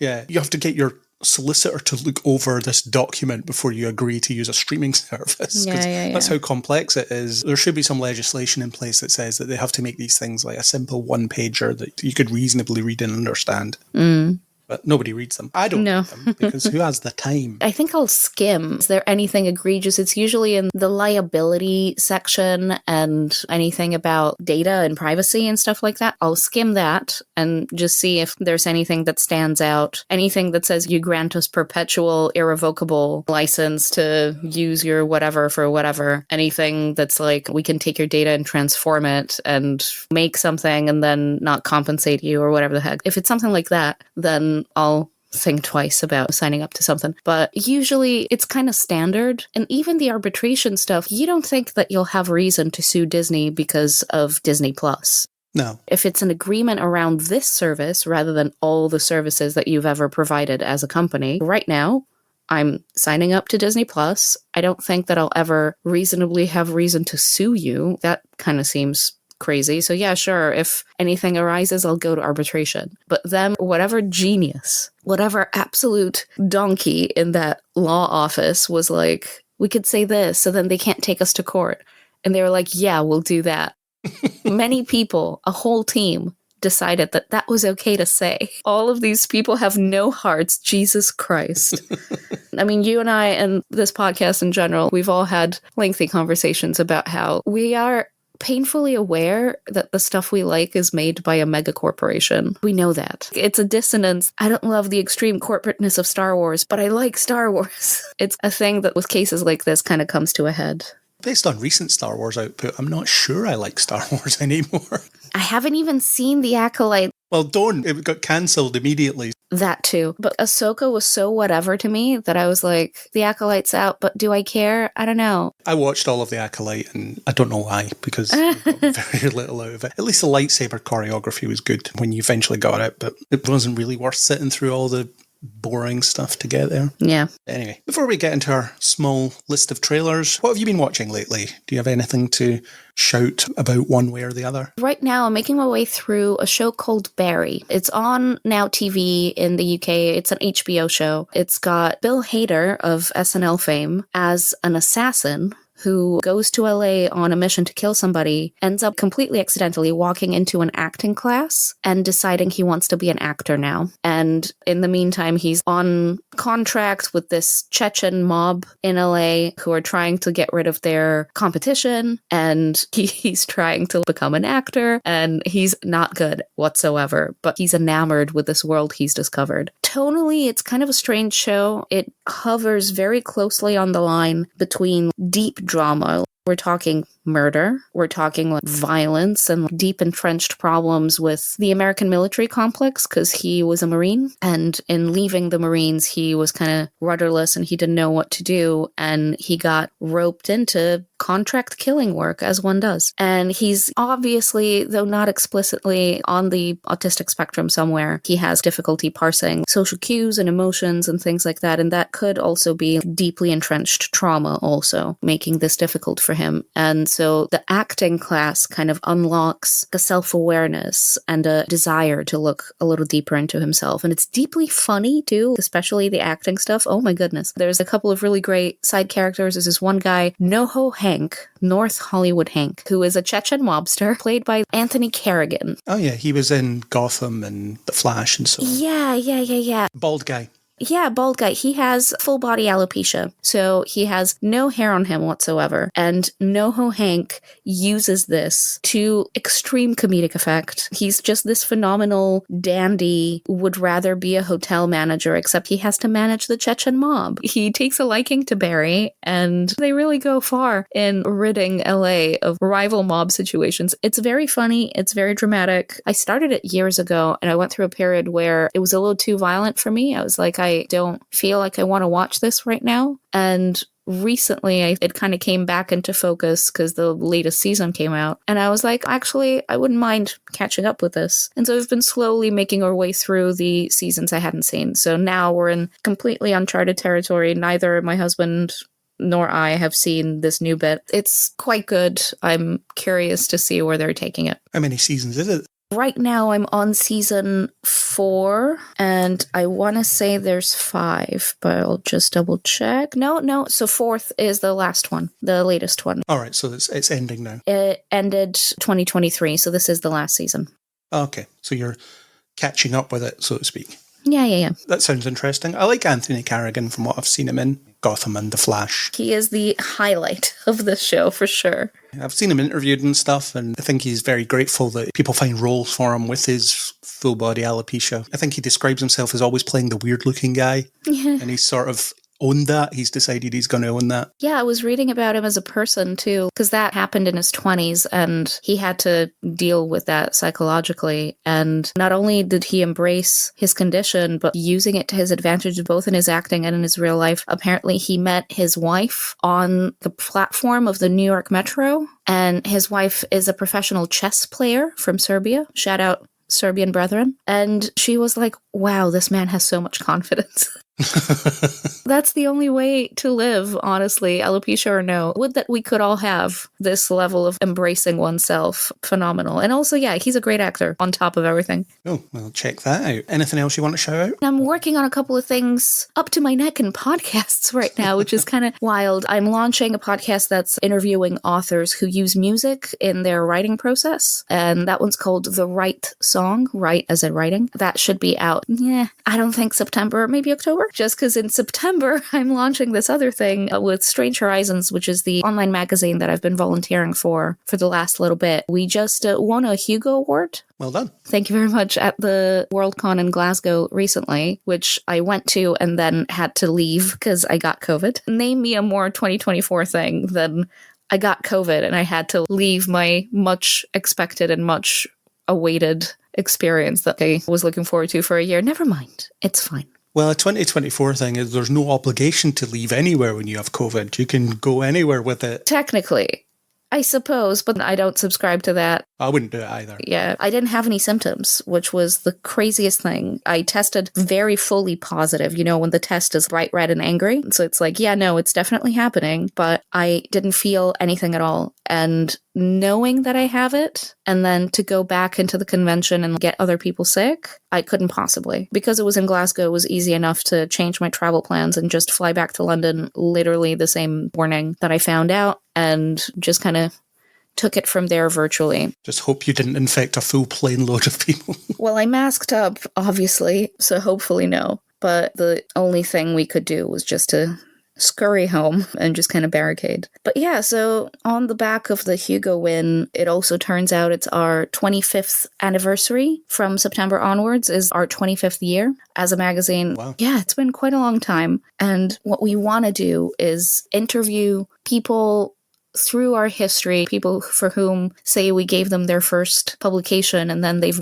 gone on to publish books and win awards and things like that. Apparently, we gave John Scalzi his first ever short story publication back in 2001. And since then, he's written loads of books and won Hugos and whatnot. Loads of other people like that. So we just kind of want to trace the history of the magazine and the impact it's had on science fiction and fantasy in general, and while having some fun conversations. So we're working on that with my co-producer, Michael. His, not day job, but his other project is The Secret of St. Kilda, which is an audio drama set in Scotland. So he and I are working on this interview series. So we're doing that. So The Right Song will have to follow a little after. My brain is just podcast and audio editing right now. It's happening.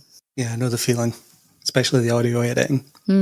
People have heard me complain often about audio editing. It's the bane of our lives, honestly. Since session 1, I haven't really seen much else. Although I did go and see Blink Twice, which is the Zoe Kravitz directorial debut, starring Channing Tatum and so on. It was very good.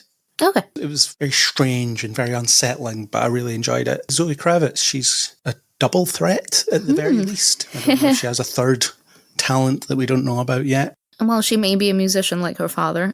Maybe. Maybe she'll drop an album someday. Yeah, she'll do a song in one of her movies and everyone's like, oh, she can do everything. Leave some talent for the rest of us, thanks. Exactly. But it was good. You know, sometimes when it's a directorial debut of someone that's done something else, like acting or whatever, sometimes you can feel like it's rough around the edges and they haven't got their bearings yet. It wasn't that. It was very confident and assured. It was as if it was something she does all the time. Yeah, really good. Like I said, very unsettling. It comes up with a big trigger warning at the start, actually. There's a bit of text saying, yeah, this might be a bit rough, so strap in sort of message. But yeah, it was good. And I also went to see The Amazing Spider-Man most recently. I've been doing the Spider-Man re-releases in cinemas. I like The Amazing Spider-Man. Don't care what anybody says.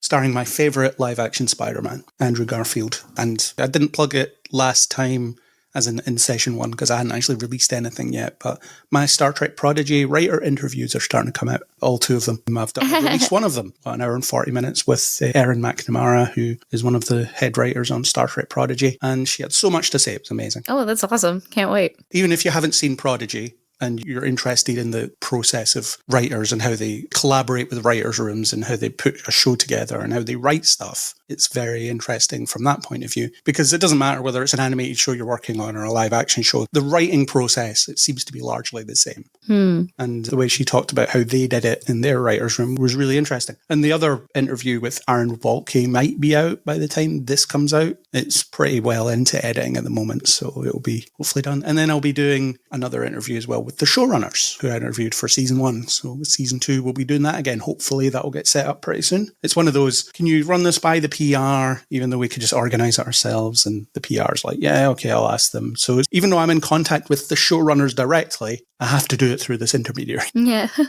Just seems a bit pointless, really, but play the game, jump through the hoops, etc. Classic. Anyway, let's get on to trailers. So let's start with Teacup, which is less than a minute. I've been keeping an eye on this one because I'm interested conceptually. I think it's a really interesting idea. However, I don't think the trailer conveys what the thing is going to be. It looks like any other horror trailer, really, which is disappointing. Yeah. But this is based on a novel called Stinger by Robert McCammon, and it's a blend of psychological and supernatural horror. It's basically about a group of people in a rural setting being tormented by something. But part of the horror is about them overcoming their own prejudices as well.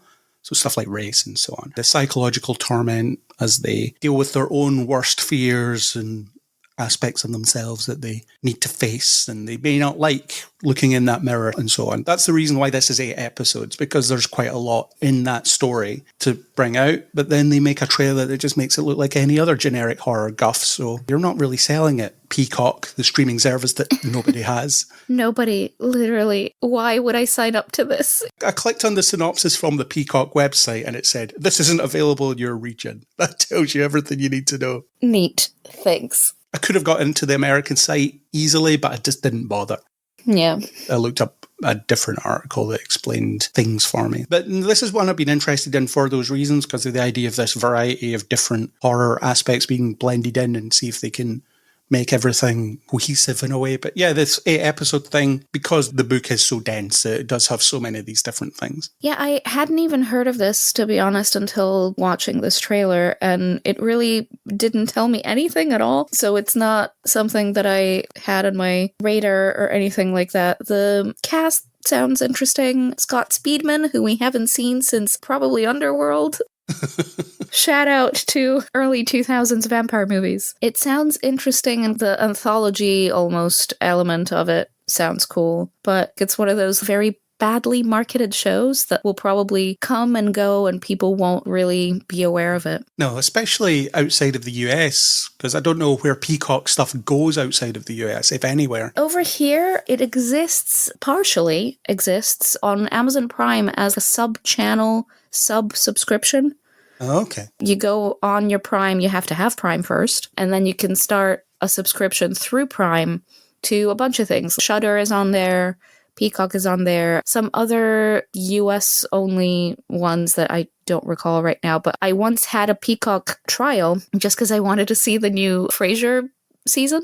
I thought it was on Paramount Plus. Oh, sorry, it wasn't Peacock, it was a Paramount Plus subscription. Look under that if that's something that's of interest, but Peacock, I think especially, is hard to get here because NBC doesn't exist here. Whereas Paramount, because of their film stuff, kind of has a footing in some places. Who do you want to watch your shows? Why are you not making this available worldwide? Are you hoping that someone will buy your show outright and stream it elsewhere? It's kind of how you end up with stuff being on Now TV or Sky, basically, who have a long-running relationship with HBO, but it's not a guarantee. Or the Hulu stuff being on Disney Plus is also not a guarantee. Sometimes you'll find it on there, but not everything. I think a good example of a Peacock show that ended up on Now TV somehow is Poker Face, which I think I've mentioned to you previously, which is a show with Natasha Lyonne as a human lie detector on the run from gangsters in Las Vegas. The Ryan Johnson show. Yeah, phenomenal start anyway. I've seen about half of it. I came across it on a flight. It was in-flight entertainment on a plane that I was on. And then I was like, oh man, I really want to watch the rest. And it was so hard to figure out if and how I could watch it. The maze of broadcast rights in the UK is a complicated situation. You'd think there'd be a straightforward, oh, if it's on this in the US, it'll be on this in the UK or whatever. Not the case. Yeah, it's kind of going back to that old model of You might have to wait months until it crosses the pond, Yeah. which is nuts in today's world. Absolutely silly. Especially when something can fall off the internet so easily. So if you really want to see something, you can see it. Yeah, it boggles the mind. I remember the last time that I was really feeling that way was in the early 2010s with Supernatural. We've all made mistakes, and that was mine. I will continue to defend Supernatural. I loved it right up until its end. Yeah, fair enough. I kind of gave up around season 9, I think. But we would have to, in theory, wait ages and ages and ages to see the episodes on one of the channels. It was on ITV2 and it was yeah. quite a while behind. I think it was actual seasons behind, not even just weeks behind. Oh, yeah, absolutely. I think it was Channel 5 that had it maybe a year late or something like that. None of us waited, obviously. And that was 15 years ago. The landscape has changed so much since then. It's ludicrous. Yeah, but still some of that exists where it's, how do I watch this thing that I want to watch? It doesn't make any sense that these things aren't immediately globally available. Yeah. Because they are immediately globally available if you really want to. And the thing is, you've got plenty of people that's like, you know what, charge me a little bit of money to watch this and I'll pay it because it's easy. But when you just put up that barrier, then people are not going to respect it. Yeah, that's the thing. For me, if there's a legal way to watch something, I'd rather do that. But making it deliberately obfuscated, to me, just doesn't make any sense, really. Do you not want to be successful? People want to pay you. Let me give you money. It's fine. And then having all these companies be like, oh no, can't do that. We have all these agreements. You have to wait. Wild. Really. It's like that thing with Breaking Bad, how it didn't leave the US legally for quite a long time, but had a massive global fan base because people were just watching it. And I think when Netflix first started, they were looking at piracy trends in order to figure out what they should have on the platform. Fascinating. Because that was a great way to gauge what people were actually interested in watching. If you're interested enough to do whatever it takes to get it off the internet illegally, then that shows that you're somewhat interested in viewing the thing. So it's possibly a better metric than any other metric that they use to measure the success of anything, really. Because it shows that people are actually interested in getting it. And they've put effort into actually getting it. There you go. Piracy isn't a bad thing necessarily. It definitely shows where people's interest lies. So why not give the people what they want? Yeah, the top 10 list on the Pirate Bay is the best market research you could do for what's successful. Let's move on to Y2K, which is a movie that's probably 24 years too late, it seems. But it's about didn't happen in the end, but the fear that people had that technology would just implode once the clocks rolled over to 2000. And the reason for that is because a lot of these old systems, these old tech, just didn't have the capability to move beyond 1999. So I think the worst thing that would happen is it just wouldn't work. And you would have to build a workaround in order to have it work. But then it became this whole, whoa, what if the machines turn against us? And this is the start of the Terminator future and stuff like that. Which is basically what this film is. It's the idea that as soon as we hit the year 2000, technology is going to try and kill us. Yeah. This looks a lot of fun, actually. I think it will be a good time. Rachel Zegler in a movie that I actually want to watch, unlike Snow White, which looks atrocious.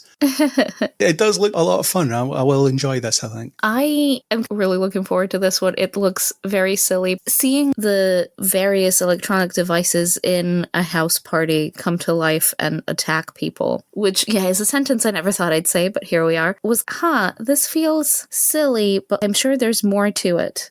And then Kyle Mooney showed up. Kyle Mooney, who also directs this movie, is a certified weirdo, but in the best sort of way. He is SNL cast member currently, but he also has his own filmmaking stuff on the side. There's a show on Netflix that's phenomenal. You gotta stick with it the whole way through for it to stick the landing. There's a point it's trying to make, but it's commentary on Saturday morning cartoon culture and also just American media in general during the 90s. It's a show called Saturday Morning All-Star Hits, or SMASH, S-M-A-S-H. It's great. Words escape me, honestly. There's very direct commentary, parody, really, of various cartoons that we would have grown up with at the time. There's a fake Teenage Mutant Ninja Turtles thing. There's a fake He-Man thing. There's a fake show where there's a dinosaur who goes to high school named Randy, and he skateboards. There's a fake not Mickey Mouse, Puppy the dog or whatever, and he's the kind of fake Mickey. And the whole thing is centered around this notion that directly commentating on the Just Say No to Drugs campaign in the 90s on TV and in schools where they were trying to discourage kids from checking out drugs and getting hooked and all of this stuff. They did a Saturday morning cartoon collab, a big collab of all the Saturday morning cartoons, crossover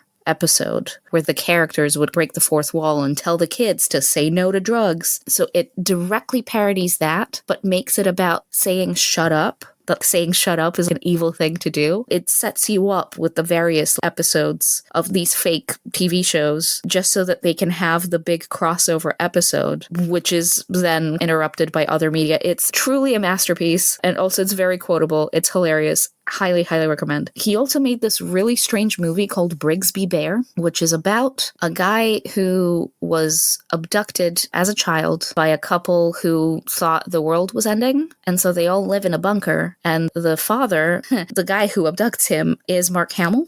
Oh, right. He keeps his family in a bunker and he makes this fake TV show for the kid to watch on VHS because he won't allow him to watch real world stuff because the world's supposed to be ending.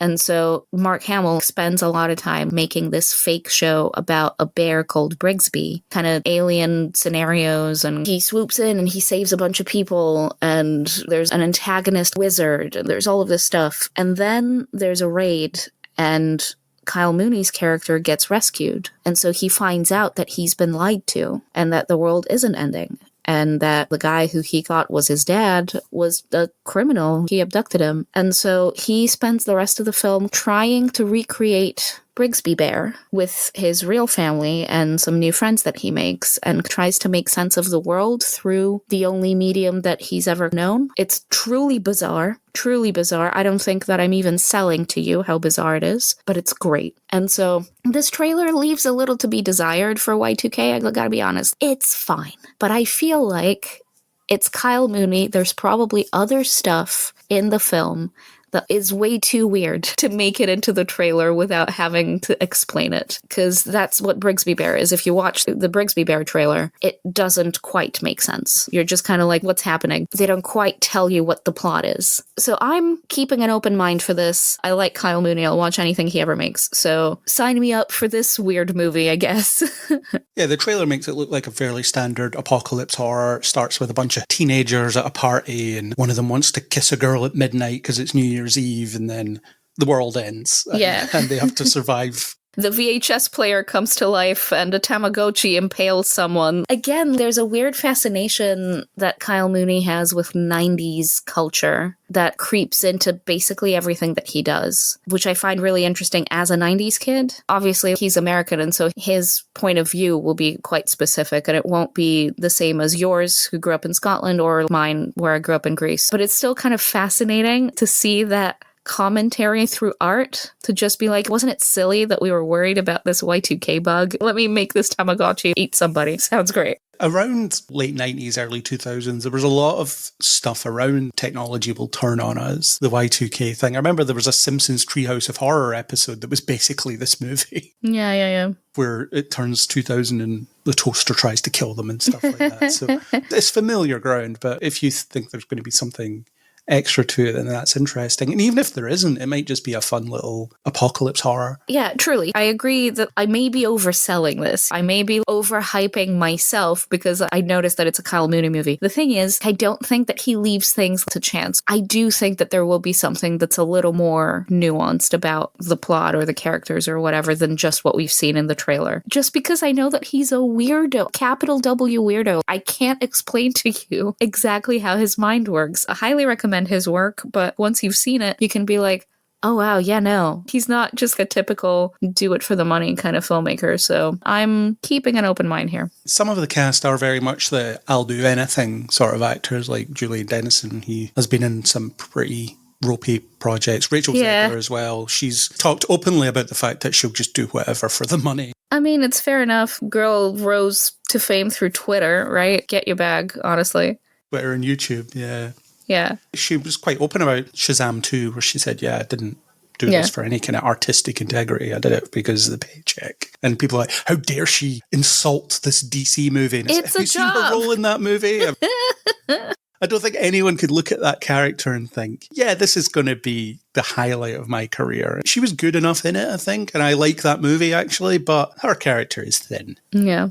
I don't think Hunger Games she would have done for any artistic reason as such. We've had this conversation. I think there's merit to it, but honestly, that wasn't the sequel we wanted or needed. The one that's coming is the one we want and need. So that's the one I'm hyped for. Until you see it and you think, yeah, I don't want or need this. I don't know. We'll see. I'll read the book first and I'll let you know. Yeah, fair enough. But yeah, I'm looking forward to this one. Even if it is just a fun, zany teen apocalypse horror. Yeah. All right, let's move on to Lee, which is the film about Lee Miller, the famous war photographer who you may have heard of from Civil War, the recent Alex Garland movie. You may have heard of her from that because there is a very on-the-nose line where Kaylee Spaney's character points out, hey, you're called Lee Miller, just like that famous war photographer from World War II. Oh boy, really? Yeah. Oh, no. The thing is, a lot of the audience won't know that, but I was like, yeah, I've heard of her. I don't need you to tell me this. Wow. That's basically my only criticism of Civil War, actually. Some little elements like that. On the nose writing, yeah. Yeah. During the Edinburgh Film Festival, I attended a talk that Alex Garland did where he was talking about his career and stuff. And I just love how cynical and fed up the guy is. He's very jaded about the industry he works in. And it's funny when he talked about his decision to not direct anymore, or at least for a while, because he says he hates directing. But the reason he directed films was because it was the only way he could stop directors from damaging his scripts. Fair. The only way to stop that is to be in that position. So the only person ruining his scripts would be him. He's an interesting guy, and I do appreciate just how honest and cutting he was. But anyway, we're not talking about an Alex Garland film. It looks very hard-hitting. I like the idea of a story about someone that literally sees the worst of things and has to capture them. She can't avoid it. And obviously it takes a toll, as you see in this movie. Apparently it's Kate Winslet's best performance ever, which I imagine someone wrote as just a way to get a pull quote in the trailer. You start to see that in certain reviews where it's, you obviously wrote that because you want that to be quoted. I don't think I ever did that. I've never done that. That's why I don't get quoted. I have been quoted when there were a couple of films that I was like, genuinely, I loved them so much, where I was like, oh my gosh, yeah. But to say something like that is pandery, and I have seen other people do that, for sure. Not naming names, but some of my film critic friends, you know who you are. You've absolutely done it. I only get quoted when there's hardly any other reviews. I'm under no illusions about that. It's nice when it happens. It is. I have a DVD where my review and the 4 stars that I gave the film are on the cover. It's nice when that happens. My 4 stars are on the cover of Robert the Bruce, but there's no quote. Oh, well, whatever. The 4 stars are there. You know that's you. I'm really looking forward to this film for a couple of reasons. One, my husband worked on it quite extensively, and so all I know is that it's good, probably. It's one of those not made for TV, but the budget wasn't as big as it could be. It was a Sky original. Although it is getting a theatrical release. Yeah, but the constraints are there, but I think they probably did the best they could with that. I don't know a lot about plot or whatever. It is based on a true story. What I do know is the story of Lee Miller and how she was not the best person. She had flaws. I think the film consulted with her son, who also edited a book of her work. And so it's interesting that it takes a really honest look at her as a person, not just the legacy she's left behind with her photos, but obviously that too. I like when biopics are actually honest, unlike, say, Bohemian Rhapsody, where you wouldn't think the other members of Queen did any drugs ever. No drugs and no fights, just weird choices being made there.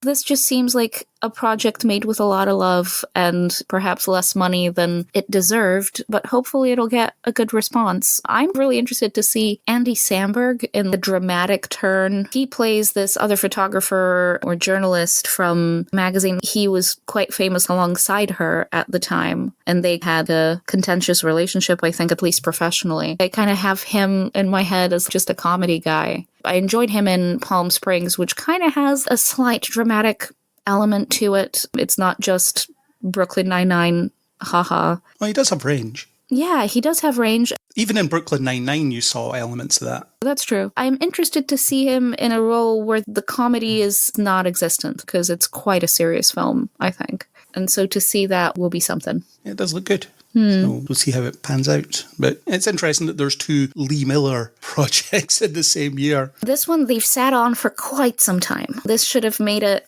out 2 years ago, maybe. Maybe the reference in Civil War was enough. I doubt it. You never know. That's the way that execs think sometimes. Sometimes it's really bizarre, honestly, what keeps a movie from being released. Or sometimes you see them rushing through a project and being like, we got to get this out now. And it's like, well, why? It can often damage the performance and the reception of it as well. It's like that period of time where Jeremy Renner films were just coming out in abundance because he was about to be in Avengers. And it's, oh yeah, we made this 2 years ago. We could just release it. Yeah. Hansel and Gretel Witch Hunters, for example, being one of them. I really enjoyed that film. It's nuts, but yeah, it was just sitting on a shelf nuts. because it was unmarketable, I think. And then suddenly Jeremy Renner is someone that people have heard of, and we can do that. But yeah, those kind of things do happen. Anyway, let's talk about Megalopolis. Technically, this trailer isn't officially released anymore, but you can't stop the internet. Funnily enough, this is on the IGN channel, the trailer I got. Yeah, I was going to say I saw it on IGN, so it's still there. The whole fake quotes thing was why it got taken down, and it's such a weird choice, especially when they're all fake negative quotes. I'm sure you could have found some real negative quotes. Yes. Because apparently it's atrocious. Apparently it's just a complete misfire. I don't think it looks that bad, but also I've heard so much about it that puts me off anyway. Adam Driver can stop time. There's some people who haven't seen it are wondering if Francis Ford Coppola has made a superhero movie, even though he hates them. Yeah. He's just accidentally made an early 2000s superhero movie and hasn't noticed.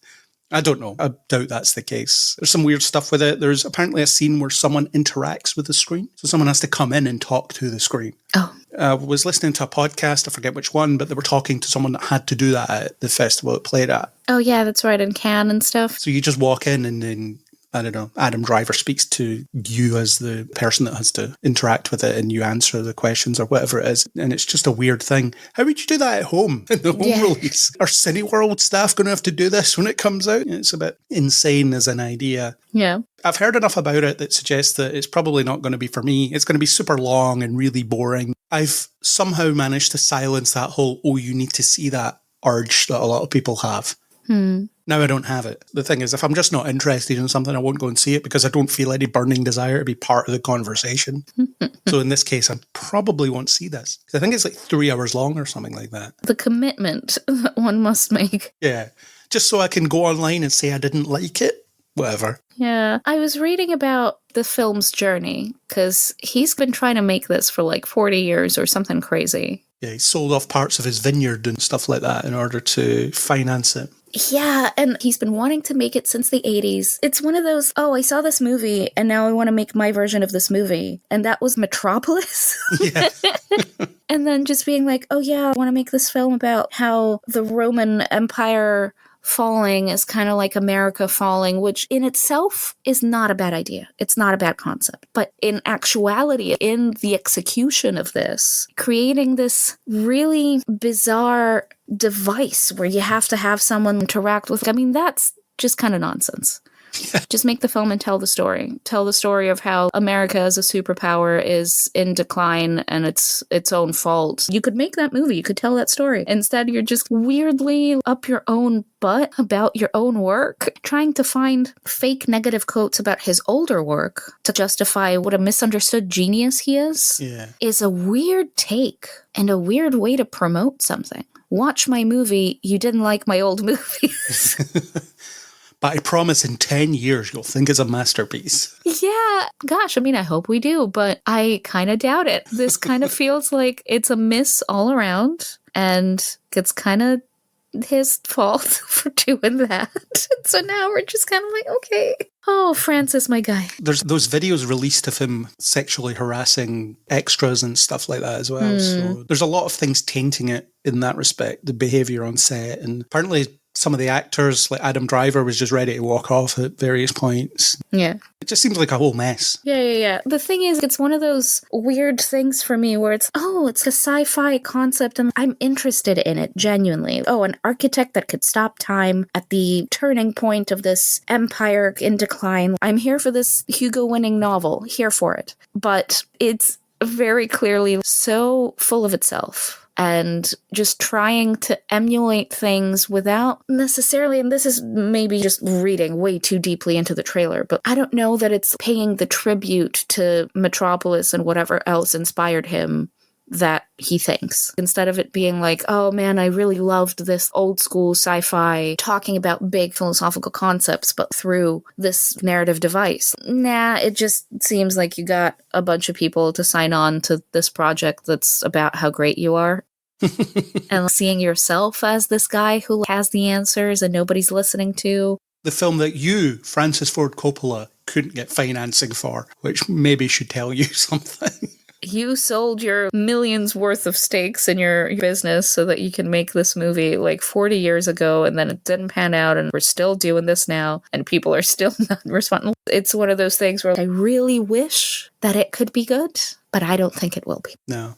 It reminded me of the trailer for Cloud Atlas, actually, watching this, which is another film I really don't like. I loved Cloud Atlas. I am a staunch Wachowski apologist. As much as their projects often bloat and fail at the box office, I don't think that I've ever hated anything of theirs that I've seen. Cloud Atlas maybe has issues, but listen, I will defend Jupiter Ascending. This is where I'm at as a person and a fan. I didn't hate Jupiter Ascending, actually. People really do, though. I'm never going to watch it again, but once that I watched it, I was like, this is fine. People love to hate on it. I don't think it's as messy as all that, honestly. But to get to the point of this, I don't think it's that. The self-indulgence is too grand here for me to find the artistic merit. The reason that I'm a Wachowski apologist is because I try to see what they're trying to do, what they're trying to say with their art, and there's usually something. In the case of, say, Jupiter Ascending, it's a great overcomplex story that kind of ran away from them. It should have been a TV series or an animated show or even a comic book, but instead it became a film, and there was just too much in there for it to work in the running time that it had. In this case, it's really too self-aggrandizing for me to take as anything other than that. I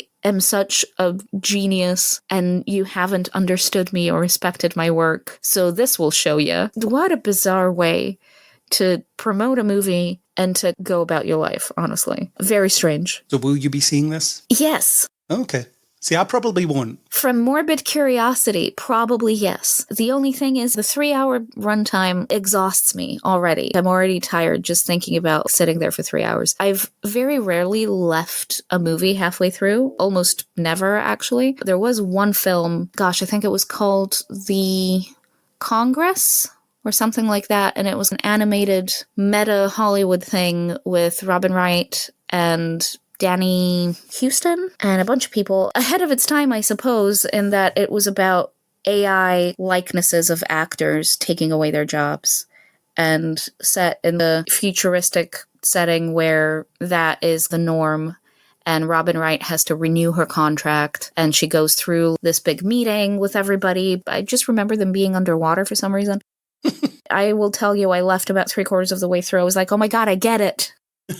Enough. I've had enough. I read about the ending of the film and I'm like, yeah, okay, I haven't missed anything. It just rubbed me the wrong way entirely. I usually give a film a full chance of you have until the end of your runtime to convince me of your artistic value, even if I don't necessarily vibe with it. I don't know that I have 3 hours of this in me. So I will asterisk. Maybe I won't. Who knows? I'll wait to see how the general response is. I don't think that I have that 3 hours in me. It feels like one of those films where I'll be so bored and I'll check my watch and then realise I've only been in there for 20 minutes. Yeah. And then it's like, oh God, 2 hours and 40 more minutes. Good Lord, yeah. I think it's one of those, but who knows? I may never find out. Like I say, you do not have to be part of the conversation. I never tweet anyway, so I'm never part of the conversation. This is your conversation, man. Well, yeah, I would start a news podcast by saying, yeah, I saw this and didn't like it, and then maybe talk about it for a minute or so and then move on. But I don't need to do that. I don't feel the need to be part of that. So that's... Yeah. All right, last trailer. Lord of the Rings, The War of the Rohirrim. The animated movie. It's finally got some footage. It's going to be challenging Kraven for the Christmas title, but I don't think this will beat Kraven, will it? I mean, everybody's going to be watching Kraven multiple times over Christmas. That's what's going to be happening. Oh, definitely. This trailer is definitely trying to get people in by connecting to what we know, the music and the actual footage that turns into animated footage. It's very much, this is in the Lord of the Rings universe, watch this. Yeah, it's a reasonable marketing tool. I think it looks really good. There seems to be some cyclical issue with Rohan underestimating the women in their lands, because this is another story about a Rohan woman wanting to become her own person and be recognized for what she can do. I think it looks really good. Yeah, me too. Cyclical problem. This is the Eowyn 1.0 type thing where it's like this is her ancestor that she relates to the most or something. I am so excited about this one. I saw the trailer on the tube the other day when it first dropped and I was beaming, smiling. I am an anime girly and I'm also a Lord of the Rings girly, and I didn't know that I wanted this really until just now because I wasn't sure that it would work. I wasn't sure what that would look like. Anime Lord of the Rings, I don't know. But actually, it looks great. I'm so here for it. Yeah, it does look good. Very excited about it. And because of the anime aesthetic, I don't know why I wasn't sure that that would have worked, but it really does. And I'm excited. I think the challenge will be getting people into the cinema to watch it because there are a lot of people that consider animation to be a lower form of entertainment, which is completely wrong. Anybody that thinks that is utterly wrong. It's not even a matter of opinion, it's counting. The fact that people can think just because something's animated, it's somewhat lesser than a live action counterpart, it's just not right. But there will be a challenge of convincing people to watch it because it's animated. Possible. The weebs among us will go anyway. I'm talking in a general audience sense. Yeah, absolutely. I know people that don't watch animated stuff because they assume it's just silly stuff for kids. For kids, yeah. Back home, I don't, but adults and stuff would always say I'd be into anime and stuff, say things like Death Note or whatever that are quite dark and violent. And they would say, oh, are you watching the Mickey Mouse? We say Mickey Mouse to mean any cartoon, any animated thing. And there is absolutely a very misunderstood notion that animated stuff is just for kids. And in many places, that's more prevalent, like, say, places like Greece, where it's not extremely common for people to be into animation. I feel like in the West, there's a little more openness. There's things like The Simpsons and stuff that isn't necessarily for kids, but is animated. Family Guy? Yeah, sure. I never bring it up as a good example because it ain't, but I guess. It used to be a good example. I haven't watched it in years. But yeah, there's enough animation for adults where it isn't just that, but definitely in terms of the aesthetic, it looks kind of fairy tale-y, obviously, and it looks like a film that perhaps is made for kids. But it's the Studio Ghibli thing as well. Adults love that stuff. So we'll see. I'm sure that it won't do crazy numbers, but I also don't think that they're expecting it to do crazy numbers. No, otherwise it would be live action if they really wanted to make $1 billion or something. Yeah. But we'll see. But it does look good. It looks very good. It's good to see Peter Jackson involved in another Lord of the Rings thing. Yeah, absolutely. And actually want to be there, unlike The Hobbit, where he just didn't. Yeah. And it shows. All right, we're out of trailers. Let's move on to some Marvel news. We didn't have any Marvel news earlier, but now we do one thing. And it is that James Spader is returning as Ultron for Marvel's Vision series. So my fears about Terry Matalas running this show are coming true. Oh, no. He doesn't know how to do anything that isn't, hey, remember that thing from before? That's what he's doing again. Oh, I see. James Spader coming back. I did say at the time when Age of Ultron was out, yeah, he's probably backed himself up on a USB stick somewhere or whatever. So maybe that's what's happening here. They haven't said what form his return will take, but that's what's happening. Do you want to see Ultron back? I thought James Spader was great as Ultron, actually. I'm not a James Spader fangirl. People were so excited for him as Ultron, and I was like, I kind of don't know who this guy is, and I kind of don't care. It's the voice, though. He has a great voice.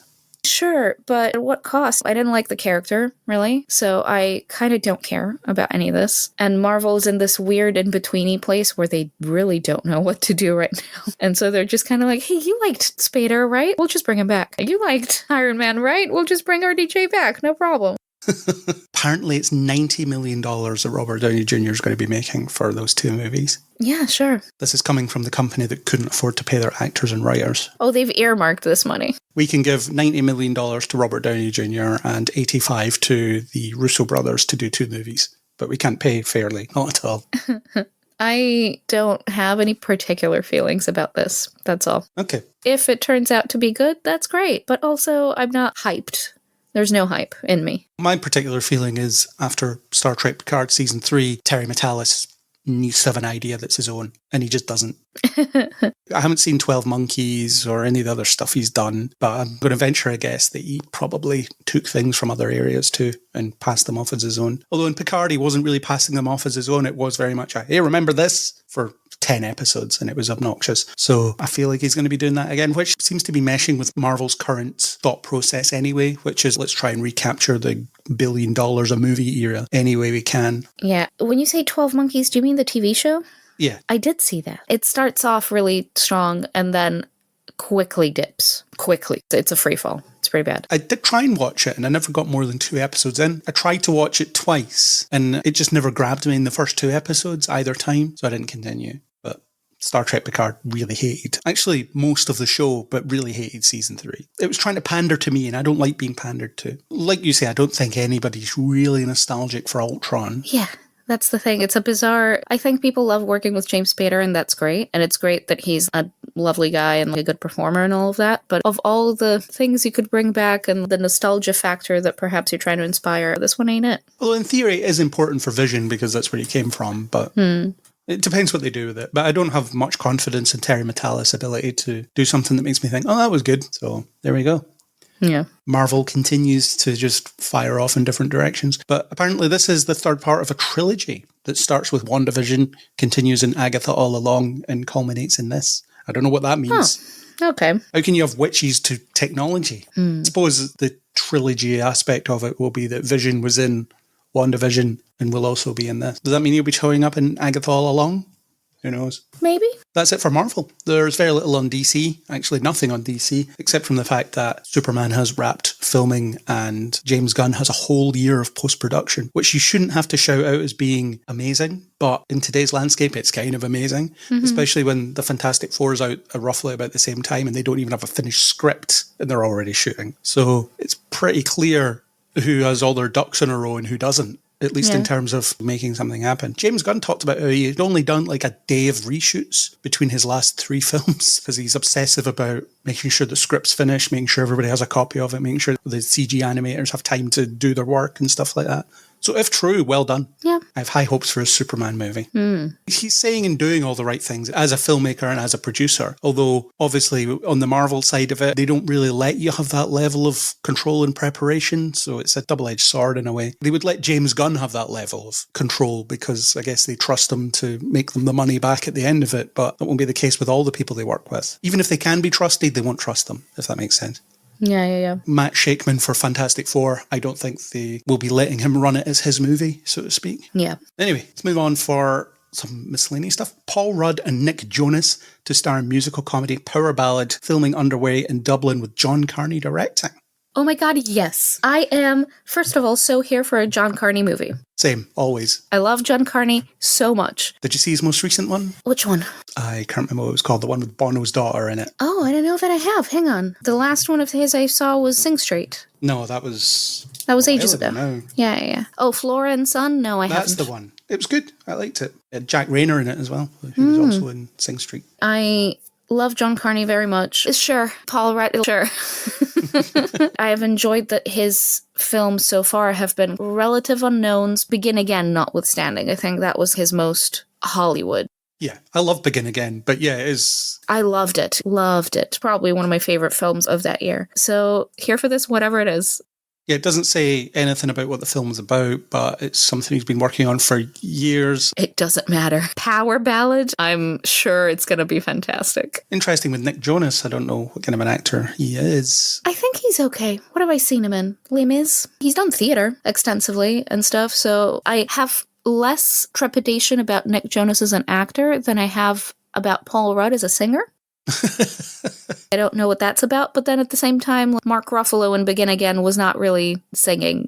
Yeah, maybe he won't be singing at all. So maybe he won't be. We'll see. I don't have proof of Paul Rudd as a singer so that I can go, yes. But no, Nick Jonas will be great. At least Nick Jonas does have some acting background. He was in Jumanji, Welcome to the Jungle as well. Oh, well, there you go. I never saw it, no. I didn't like it that much, but I don't remember him from it. It's not like the guy from Maroon 5 in Begin Again, who really stood out as being not a good actor. God, what a wooden slab. Also, terrible voice. Yeah, I do not like Maroon 5. I still have trauma flashbacks about Moves Like Jagger being on all the time. All the Every radio time. station. constantly. And working in an office, the radio was on, and it was on like 6 times a day. Oof. And it's like, here we go again. Ugh. Nothing worse than doing a repetitive admin job, listening to the same song 6 times a day, every day for months. But John Carney, I'm up for it. He was going to be doing that Bee Gees biopic as well. I don't know what's happening to that. Maybe that's just something that he'll do years from now. I don't know. Or not at all. Who knows? We're still on Paul Rudd, though. He's also doing something else. Him and Jack Black are going to be circling a reimagining of the horror movie Anaconda. I'm surprised it took this long. I keep saying this about some of these remakes. I'm surprised it took this long to remake it, but they are. So they're in talks for that. Tom Gormican, who directed The Unbearable Weight of Massive Talent, the movie where Nicolas Cage played himself. He's going to be co-writing and will direct the feature. The original movie starred Jennifer Lopez, Owen Wilson, Ice Cube and John Voight, and followed a National Geographic film cruise hunting for the world's largest and deadliest snake, only to find the tables turned. Oh God, we went looking for this large and deadly snake, and then we found it. What happened there? I remember the original film. I am with you on, wow, that took a long time to do a remake. I would have expected this like 10 years ago, maybe. Yeah. The casting sounds promising in the sense that I like these people. I think maybe the tone implies with the casting of Jack Black and whatnot that they're taking a slightly more irreverent comedic approach to it rather than straightforward the snake horror movie. Yeah, although Jack Black does have range. You can do serious stuff. Truly. Yeah. We'll see. King Kong, for example. I hated that, but yeah. The thing about King Kong is that it drags for so long that it felt like a million years long to me. It could be an hour shorter and it would be better for it, I think. But I don't mind it. I've seen some of Jack Black's earlier stuff. I think it was High Fidelity, maybe. Oh, yeah. He isn't always the comedy guy. And even School of Rock. Oh, he's fantastic in School of Rock, absolutely. He's more serious than comedic in that, I think. Yeah, I suppose so. It's not all fun and games. Although this version of Anaconda might be more meta anyway. Apparently the story involves a group of friends facing midlife crises who are remaking their favourite movie from their youth. They head to the rainforest only to find themselves in a fight for their lives against natural disasters, giant snakes and violent criminals.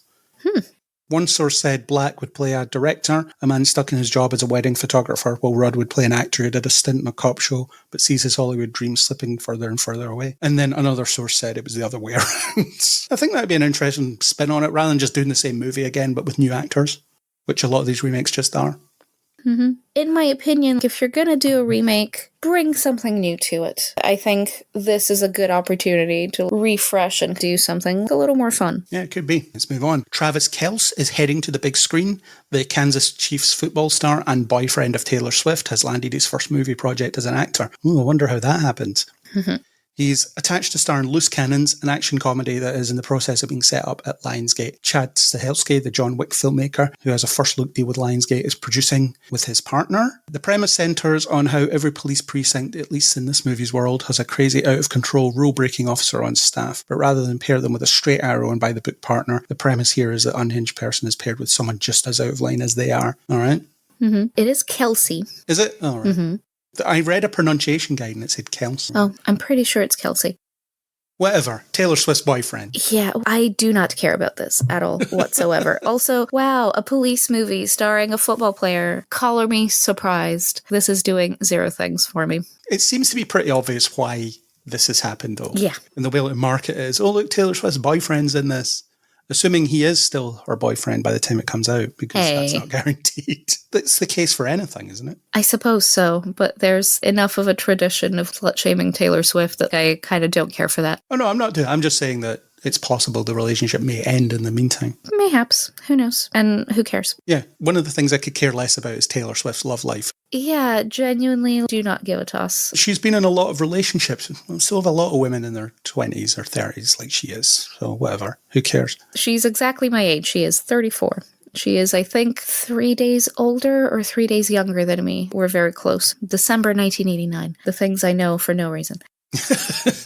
It just sounds like some American whatever stuff that is not necessarily for us, but it'll make its way across the pond anyway. Just American celebrity culture run wild. Yeah, and it's a generic premise that they've obviously brought in someone with a lot of media coverage to make seem less generic. Just one of those. Moving on, Ruiner video game movie in the works from Universal Wes Ball to direct. I haven't played Ruiner, so I have no idea what on earth that is, but the game is set in the year 2091 in the cyber metropolis Rengkok and follows a wired psychopath who fights against a corrupt system to uncover the truth and retrieve his kidnapped brother. So it's another video game adaptation because they seem to be what Hollywood is banking on being the next big thing, although the returns are very diminishing because I saw Borderlands and it was terrible.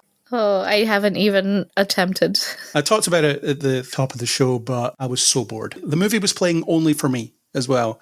And this was the Wednesday after it came out. So audiences have seen the writing on the wall in that one, but it was really bad. So for every good video game adaptation, I think there's still 4 or 5 bad ones in its wake. Maybe this one will be good. I like Wes Ball, his work, so maybe he'll actually get to make this movie. Maybe. I like Wes Ball a lot, and so I'm here for him getting work and doing things, and I know that he kind of likes this action-packed dystopian type things. So here for Wes, but I don't know anything about this video game. I do not have any emotional investment in this, so this kind of left me a little cold other than, I like Wes Ball. He's also going to be doing the Zelda video game adaptation. So which of his video game adaptations will be better? Well, I'm more excited about the Zelda one, that's for sure. Yeah, this might be good. I've never played the game, so who knows. Anyway, The Bluff, which has cast Tamara Morrison and Zach Morris. And Priyanka Chopra was already in it. So there's more casting for that. It centres on a former pirate who attempts to keep her family safe when she is confronted with her dangerous past. Sounds like any synopsis ever. It will be on Prime Video. The Russo brothers are producing it. I don't know if that's a mark of quality as such. Question mark? Yeah.